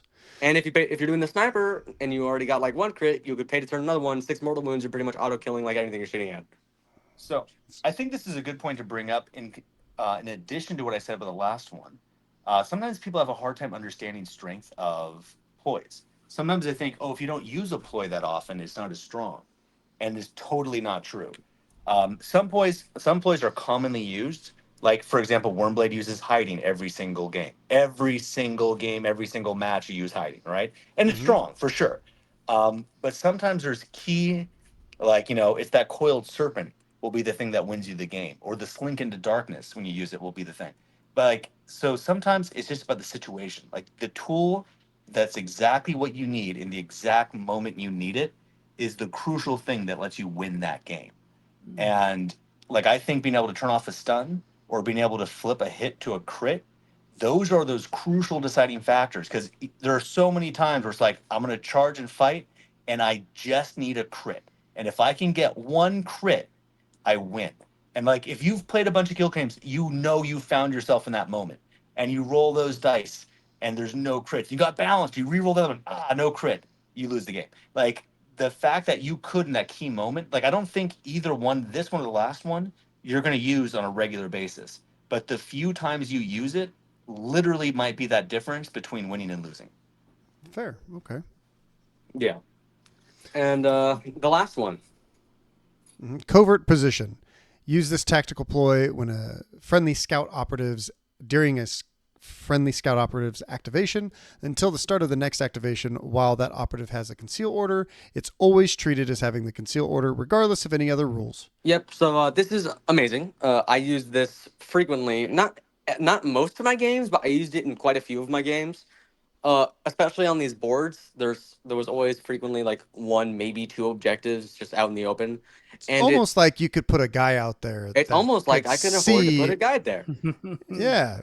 So yeah, it's it allows me to not worry about losing models just to score a couple points turn 1. I don't have to throw away those points just because I don't want to die. I can pay for super conceal and be like, okay, I'm fine now. Yeah. Nothing you can do about it, as long as they're behind, within 1 inch of cover. And if you're looking at the board beforehand, you are planning for stuff like this. Okay, I'm going to have to put someone in super conceal right there. And then that helps in your forward scouting phase. When you're choosing your stuff, you're like, okay, I might need that extra CP for this. It's fair. So yeah, stuff like that helps you determine what you're doing for your forward scouting.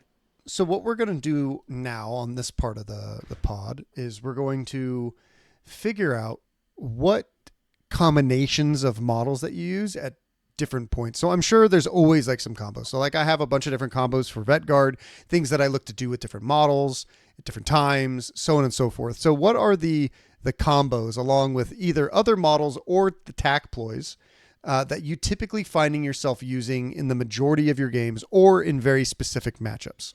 Okay, so two combos that immediately pop into my head are even for turn one is I love pairing the sergeant with a combat blade warrior, and Mm-hmm. what I'll do is I'll give either one or both of them a grenade, and you can, if let's say you don't give one to the sergeant, you just give like a tracker or a frag to the warrior, then you could dash that warrior up in either your forward scouting or the scouting step. And what you do is your leader, he does his thing, but when he does, he gives that one warrior an APL, and Okay. then you now have an alpha strike option against your opponent in turn one, and it provides a threat that your opponent has to deal with on top of your non-obscuring and your shooting, which will lead into my other combination that I really like, which is pairing the tractor with the heavy bolter. Oh. Which is pretty. It makes sense to me because the tracker he has a way to turn off obscuring for one model that's visible to him. So if I see someone who the heavy bolter on advantage currently is obscure to, I'll be like, okay, tracker, die. Like he picks someone like, okay, you're gonna die now. To my heavy bolter. Now, usually this on a model that has already activated because you're trying to, because otherwise that other person could just Yeah, move it that could model, either right? be I could. So here's how it would work. I could either wait and pose the threat of being able to turn off an already activated model's obscuring, or I could turn off someone's obscuring that's not activated and force them to react to that and put them in possibly unfavorable positions. Or take them off of like an An important spot, yeah. yeah. So And like then you take haven't it. activated, but if you don't activate now, you're gonna die. So deal with that. Okay, cool. That's fair. Yeah. And heavy bolter, we've already gone over a couple times. Now, one model we have not touched on, which I'm hovering over now, is the Scout Hunter. Now, what's interesting about this as well is all of their combat blades for Scout Hunters and for the Warriors have gone up to 4/6. Yep. Regardless of what Warhammer's website says, that is what it says in the FAQ. Yep. So, or the data slate. So that is what they currently are. Obviously, they're not updated here.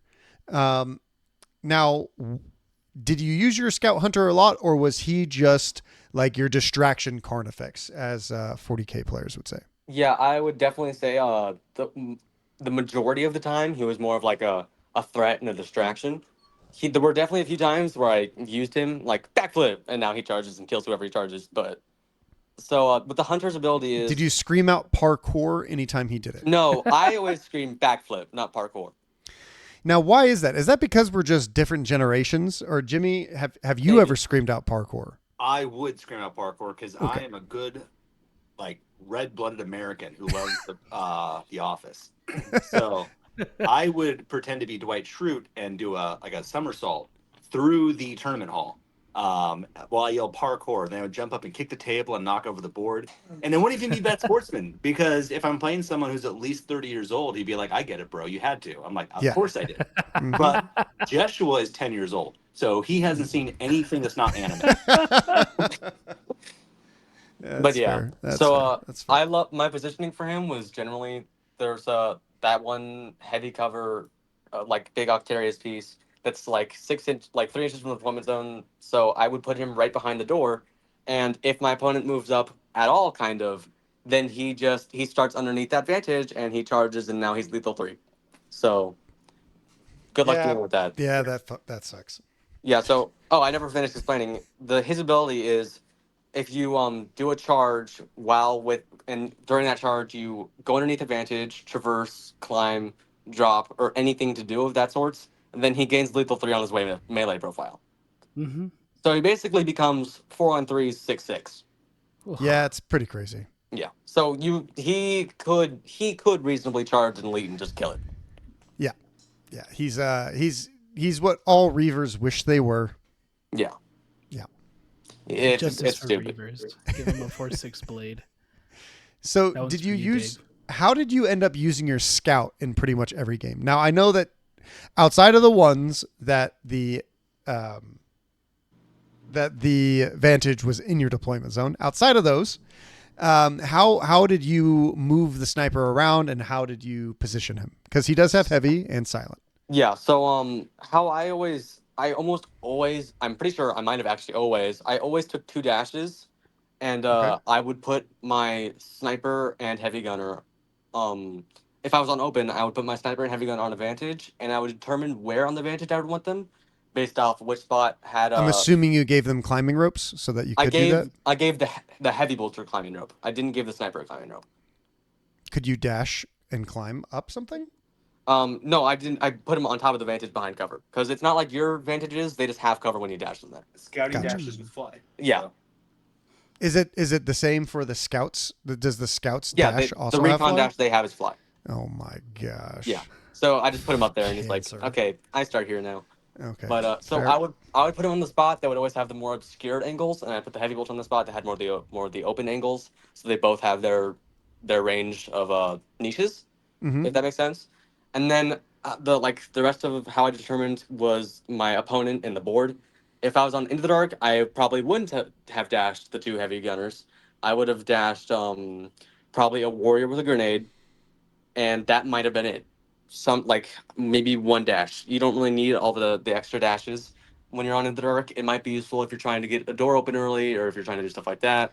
But Sure, it's better for like booby traps and yeah, stuff, right? on Into the Dark, the closed hallways and the open objectives, it made the trip mine or the trip alarm and the Triple booby arm. trap. Yeah, they made those two things so much better. So those were taken frequently. I used the extra CP a lot, although I've heard Kellen mention this. He doesn't take it in certain situations. Neither do I, because Well, you Kellen can didn't do as good as you. think. Sorry, Okay. Kellen. You're trying to break We're this not team gonna throw any apart. purple shade. No purple shade. No Hey, you were 8th place and then you got dropped to 16th. I'm sorry, my guy. Don't Yeah. lose. So how we think of it is you can think of it as using that extra CP to buy an infiltrate or to put down a booby trap. It's like spending the CP for that.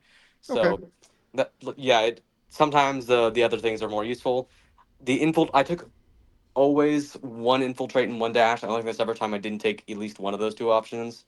The booby trap was used quite a few times. I didn't use the triple arm all that much because teams have models they can just throw away to activate it, or they could move, activate it, and then dash behind cover so that you can't shoot them. So it's less But like it's better on Into the Dark because a lot of the because times of the rooms that you have to like get stuck in. Yeah. Like yeah. I think I only played on one Into the Dark game the entire time, and I used the triple arm there. But yeah.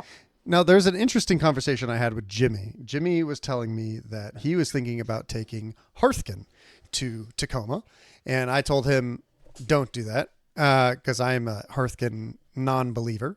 And You always poop on my parades. I did, and then ultimately you didn't bring them because of your play into scouts, and I believe you said it was the booby traps could just pin them into their own deployment zone. Yeah. I believe you can run Hearthkin Salvagers You just need pretty a lot well. of practice. I believe they can do good. But my main thing for this tournament is I wanted to do well into scouts. Then I ended up bringing most of the scouts players. There's James Loomis. But yeah, like there was not many scouts players. I'm like, oh, I brought them all. If I had just not invited these people, I wouldn't have to worry about scouts at all. I could have You just can't get rid of me. I could have grounded you. I mean, yeah. We're like, Joshua, did you not take out the trash? Well, now you can't go to Tacoma. Sorry, bud. You got to stay here. Anyways, but yeah, so I mostly was gearing, that was my main game plan going in. And I was trying to figure out what team can deal with scouts. So I tried Hearthkin, and they're short, little stubby legs. They have a hard time getting around anyways. But I was like, oh, you can still do it. They start putting booby traps out, and you're like, well, oh, goodness. How do you deal with that at all? Yeah, so it's rough. It really, but it affects all teams though too. But when you already have movement issues and struggles, it just really pigeonholes you. Yeah. Yeah. So moving into equipment to Yeah. end the scout segment, what did you typically find yourself using? I'm sure you never used climbing equipment on Into the Dark, but I'm never that. I would hope not. I'm sure you'd use a lot of climbing equipment on Beta Decima, but Beta Decima doesn't Beta exist Decima at did not GW exist. tournaments. Yeah, thank goodness. So what did you find yourself using the most? So I always took either a frag or a crack. Like I said, I like pairing a warrior that I dash up behind a door, paired with my leader who gives him an APO, and he just poses the threat even if he can't get the grenade off. I love that threat. And I also always, this is just purely always, I always took a heavy weapon bipod on the heavy bolter, which what it is, if the heavy bolter shoots in a turn where he has not moved, then he can reroll all dice of one number, which is just stupid, especially if I'm starting him on top of advantage where he's not moving. That's disgusting. Yeah, so he's But like not guaranteeing resilient. kill. No, it's not resilient. But yeah, a heavy bolter that can double shoot, that hits on threes with Wormblade rerolls. Gross. And can double shoot if it needs to. Yeah, Yeah. that's yeah. Yeah, so I also, on open, I'd give the heavy bolter almost always a climbing rope because even if he's not double shooting, that means he can dash down back underneath the vantage without taking any Through like a repercussions. hatch or something. Yeah. Yeah, like through a hatch or just like, if you put him close to the edge, he can just go 1 inch off the edge and 2 inches back under the cover. So it's like, That's interesting that they made like every vantage safe at Tacoma. I don't necessarily agree with that map building wise, but you know. the only ones that weren't safe were the ones that were starting in deployment zone. Well, if you want another quick detour here, when you, let's say if you're in the California kill team scene and you get used to squad games, terrain packets, and then you have to go and play on these inferior pieces of garbage, it's rough. I tell hated you it. what. Ugh. I got put in these things, and I'm like, what am I doing with my life? Why am I here? Yeah, I remember when I first started playing Octarius, I'm like, this is so fun. I love it. And then my life was ruined because someone had to show me how life could really be good. And now it's like, ugh. It's like, once you stay at the Marriott, you don't want to stay at the Gypsy Hotel. Except for Jimmy. Jimmy will do whatever he needs to. Yeah, I will. But I mostly stay at Gypsy Motels. And the people that I have some people like, hey, can I stay with you? They do that like once or twice. And they're like, I don't think I'm going to do that again because you'd like to stay at Gypsy Motels. I'm like, I do. I love it. I feel comfortable here. No, you hold it. But anyways, yeah. When you get used to squad games, it's hard to go back. That's fair. Now, I think we're going to wrap up scouts here. Yeah. Did you guys end up using smoke grenades? Nope. They have smoke grenades? They have smoke grenades. They do. It's so for the equipment. Hey, that might be good into Wormblade. Just saying. Maybe I'll consider that. I took spotlights and the snipers, so it didn't matter. Yeah. So. Oh well. Okay. Well. So it costs 3 points and it costs too much. So everything generally costs 2, which gives you like a wide selection of things you can put on your models. I like taking the no cover on either the leader with the bolt gun or the heavy bolter or sniper. One of those 3 based off the matchup. If it's a matchup where you want to... Huh? Targeting ocular. Yeah, the targeting ocular. That's what it's called. It depends on the matchup. If you're going into a team that has really durable models that you want to reliably take out or that retain a lot of cover saves, like Wormblade, I would put the no cover on the heavy bolter just to make sure they can't retain 2 saves or Gellerpox. Or even one, like Gellerpox or like even 1 save. So just the teams that have a ton of wounds that you want to reliably kill. I would put it on the leader in other situations where you're just trying to make the bolter a bit more lethal. And the sniper in situations where you're not taking the leader with the bolter. But yeah, it's a way to make your other weapons more lethal, or your heavy bolter even more lethal than it already is. And then the extra blade is good on the hunter. It makes him just even more of a menace because he parkours and then runs around killing things. Before we wrap up, Joshua actually figured out a really interesting strategy against Wormblade. Yeah. Even though that the matchup didn't go well, and I still think Wormblade does good into scouts. You should tell him the thing you. Yeah. figured So out with that. one of the problems I had as scouts is Wormblade are out activating us, and they can put a heavy gunner in hiding and just wait for me to be done, and then pop him down, kill one of my models for free with no repercussions. Mm-hmm. So I thought about it, and in the scouting step, one of their favorite things that I like to use is I forget what it's called, but it's the stun one. I use that against the model that is in hiding, the heavy gunner. So I will so I would stun the mining laser, and he would drop in with 0 APL left. Huh. Nice. Yeah, they can prevent that if they are knowing to look for it with a flash visor, but it's making them spend. Who brings flash visors? Come on. Look, I knew he did that. They will now. I still forgot and didn't put the flash visor on the mining laser. And then I was like, oh, geez. That's one model I can't use. Well, that definitely helps. Yeah, it was super strong. And so if you're playing scouts and you play Wormblade, and they put like a great threat that's going to hit you turn 1 into hiding, stun that sucker, and that's one less thing you do not have to worry about now. Yeah, so that's one thing I forgot to mention. If you're facing a team that can be stunned and has a great Alpha Strike option, like Brood Brothers with their Sapper, or you're facing Pathfinders, I guess they can't really do it anymore. Old Pathfinders. Any team that has like a good Alpha Strike option with a grenade or just anything, Phobos. you stun that model. Phobos, Cool. not Phobos, they can ignore that. But so any team that can't ignore stun and they have a good Alpha Strike, the stun's really good. Nemesis Claw. Yeah, them too. Yeah, Well, if they can't. I guess you could do it still to Phobos, but they'd have to spend a CP. Yeah, but you could. I'd rather use my scouting for other things though, even if it does make him spend a CP, because that you could think of that as me spending a CP to make him spending a CP, if that makes sense. You say that until the very last turning point when they have one left to reroll to see if they win the game. Like that's going to happen every time. Like you be like, dang, I should have stunned that guy. So I think there's two factors. Number one, like if they can Alpha Strike, and number two, if there's one model that can Alpha Strike. Like if you go against, if someone brings Hyrotech, you could stun their leader because they need all that AP to be able to do everything they're going to do.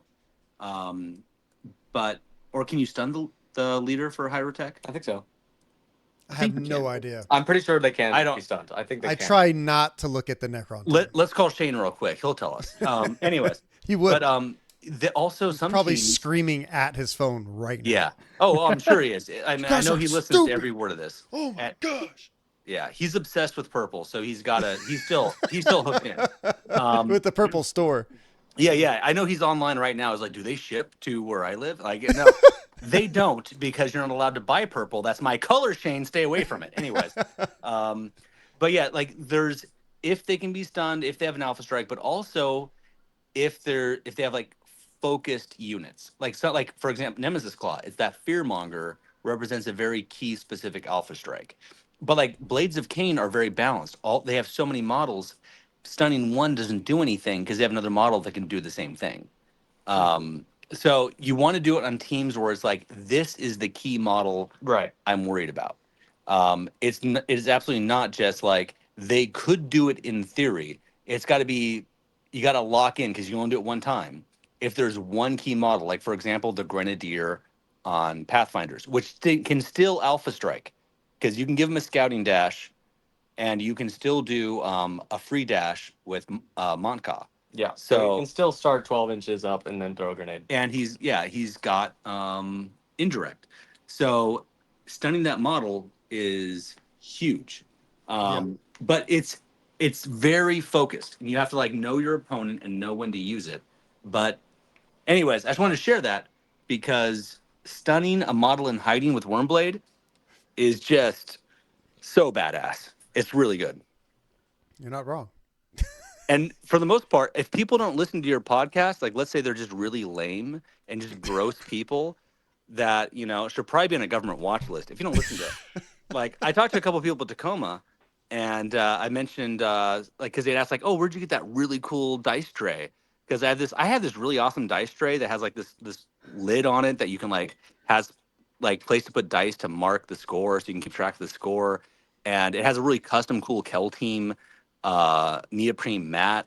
It's this super cool dice. And everyone's like, oh man, where'd you get that? I'm like, well, you got to get it from just get it from Squad Games. And I had like one person who was like, what's Squad Games? I'm like, you leave right now.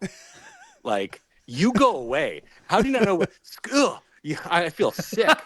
I almost threw up right in front of him. Anyways, so if you were playing an opponent who's not cool and doesn't listen to Squad Games, you're going to catch him off guard. And he's going to be playing Wormblade. He's like, I'm so cool. Here's my mining laser in hiding. I'm going to pop it. No, you're not. No, you're not. He's like, he's not going to do shit round one. And it's such a cool gotcha. And they're going to cry and they're going to feel bad about themselves. And you have to thank Jeshua, though. If you use that play, if you stun a mining laser in hiding, you've got to message Jeshua and say, thank you for making my life better. That's all I say. So, and you can find him on the Squad Games Discord, Yeah. Hey, there we go. Okay. There's also, I'd like to throw in another scouting thing that I found out. Okay. It's more niche because Wormblade are just in general, they're just Wormblade. But if you face Brood Brothers and they take specifically the big bad patriarch, then what I did is I found out where he was deployed, like what side he was gonna intend to march up and be a huge threat, and I put a booby trap to prevent him from moving up the board. Period, because he has a 50 mil base. What are you doing? So I basically took the patriarch and I said, get out of my board, stay over there. That's fair. That's fair. Then there's one more thing, and this one I credit to Kellen. Yeah. The patriarch can stay safe because he can do that get down, Mr. President, right? Oh, this one. Yeah. So they have a tactical ploy where if you shoot at the patriarch, he can say, "Nuh-uh, you are going to shoot my Homie. veteran or whatever." Veteran does it for free. Everyone else pays a CP. And by the way, Baki loves the patriarch, and he triple stacks that sucker. He takes the patriarch and he keeps the veteran near him to do that, and then he keeps the medic near the veteran. So I was like, "This is illegal, sir. This is illegal. You are not allowed to make this patriarch invincible." But here's the fun thing: the heavy bolter has fusillade. So with fusillade, if a model is within 2, you get to determine how many, because it says the target of that shooting attack is now the veteran. Let's say the other Broodguard veteran model. So you now with fusillade get to determine how many dice you put into each model. Yeah. Because the patriarch is still a valid target, and he's within 2 of the now new target, the veteran. You can choose to put all 5 into the patriarch and 0 into the veteran.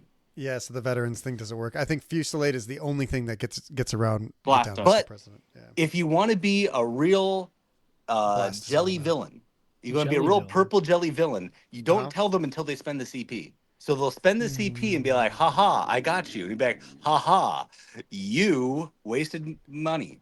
And then just shoot them on. And then you get a double shoot. Tried to get me, but I got you instead. Yeah. Then you can double shoot that patriarch with a heavy bolter with rerolls. And then just watch him cry as his 4-armed emperor dies. That's fair. That is fair. That does work. Anyways, so one tip from the kid and one tip from Kellen. Well, everyone, I think we're gonna wrap this up here. So is there anything that you guys want to do any shout outs for as we end the episode? Ooh, well, we just finished Tacoma, so I feel like we gotta shout out some of the cats. I saw Tyler again. Hell yeah. One of the top cats guys. I played with him at LVO. I didn't get to play with him this time. Tyler is awesome. I got to meet Connor for the first time with cats. Great guy. The cats people in the Pacific Northwest are just amazing people. The only downside of their tournaments is it's not run by squad games. That's the only downside. But if you're willing to go to a non-squad games tournament, just a fantastic group of Kill Team people up here. Just the best. They are. They do some great things. Yeah. Giacomo, we still know you exist. Yes, I'm still here. I guess I'll do my shout outs real quick. So, thank you for watching this video. If you're watching it in the video format on YouTube. If not, thank you for listening. If you're listening to this on whatever podcast thing you're using. And if it would be so much niceness for you if you shared this with somebody, because that's always cool. They might like Kill Team. They might want to start playing it. And this is a good place to do that. And you can also check us out on the Squad Games Discord. Join the conversation there. Tell us what you think about those teams. Tell us what you think about models that come out. Whatever, it doesn't matter. Tell us if Jimmy Kelly and Jesh or Kimmy Jelly. I'm sorry, I keep saying his name wrong. If they ultimately are wrong about scouts. What if you, or in the comments on YouTube, go ahead and let us know what you think. If this is the correct way to play scouts, or if there's a different way to play scouts. Just so you know, though, if you disagree with me, I will physically fight you at the next tournament I see. Just come up, you say it to my face, and I will fight you. Here's the thing: if you disagree, just do better. Oh, wow. Now I'm sure Austin is screaming at the phone, except he's not, because he does not. He doesn't listen. He does not listen. So can we take a moment to just shit talk Austin for a second? We did this before. I shit talked him on some video or somewhere, And I told everyone to I say, think it was on your YouTube channel. oh, yeah. It was my video, yeah. So I was like, hey, if you see Austin, tell him he's a hell of a guy. And we all know that's code for you're a piece of shit. And like afterwards, after LVO, he came to me, he's like, hey, I had like 5 people tell me I'm a hell of a guy. I'm like, that's amazing. That's great. I was like, you never listened to the video we did you? And he was like, no, why? I was like, or I think he tried to pretend he did. I don't know. Anyways, so if we want to shit talk Austin, he will never know. So what a piece of shit that guy is. Now's the time to say it. If you see Austin in a tournament, just tell him he's a hell of a guy. So We're gonna start this up again. yeah. Always. Yeah. So sorry. Yeah, and he Austin is one of your teammates. So Oh yeah, no, he's my teammate. So he can say that. Yeah, I He can. say that. By the way, like I prefer to shit talk people that I actually enjoy and I have a good enough connection with to be able to shit talk. So, but if you do not know Austin, still feel free to shit talk anyways. That's fine. I give you permission. So You have the jelly's Austin permission will himself. probably drive to your house and shut off your phone service. he could. He could. Yeah. So Okay. I'm going to do shout outs. If you guys want to, please help support us by watching Hobby Highlander. It is our video series that we do deciding blind paint reviews. We have, the Jade paint is our newest one, and black is next, and then blue after that. So we have a lot of episodes coming up. And also, if you guys want to help us out in a more personal way, please join our Patreon, where we do a lot of stuff there. And usually, if you're part of our Patreon, we also, if you come to LVO, because we host LVO, we also like to give back to our top tier Patreons there as well. Yeah. You should definitely join the Patreon. Money is not real, and you should just give it to Dakota and Giacomo and Saya more. Give it to Squad Games, and just maybe don't stay at a Marriott and stay at a Gypsy Motel, and you can afford to do it. I'm just saying, there's ways to do it. So yeah, he won't be as pushy. I think you guys should join the Patreon. So I specifically like Giacomo's picture here in the gold paint. Yeah, it's great. Yeah, but that's besides the point. Last thing is, if you want to help us out, come to the All Valley Team Tournament. Again, we are giving out 3 golden tickets. It's going to be a blast. It's on September 21st and 22nd, starting at 10 a.m. 3 rounds day 1, 3 rounds day 2, 100 players. That leaves us about 30-something teams. I think it's like 102 players max. So I think that's like 34 teams total. It's going to be great. I'm willing to do a deal for AVTT. Okay. If you show up to AVTT and if you tell Austin he's a hell of a guy, I will, on the down low, give you an adult beverage. Outside in the parking lot. Yeah. No, secret, we're not officially. Unfortunately, this tournament is not being held in Tijuana. So, yeah. But will you get an adult beverage outside of the venue that you may do with what you wish? Yes, you will. I will find a way. But show up to AVTT, be part of the most fun event ever.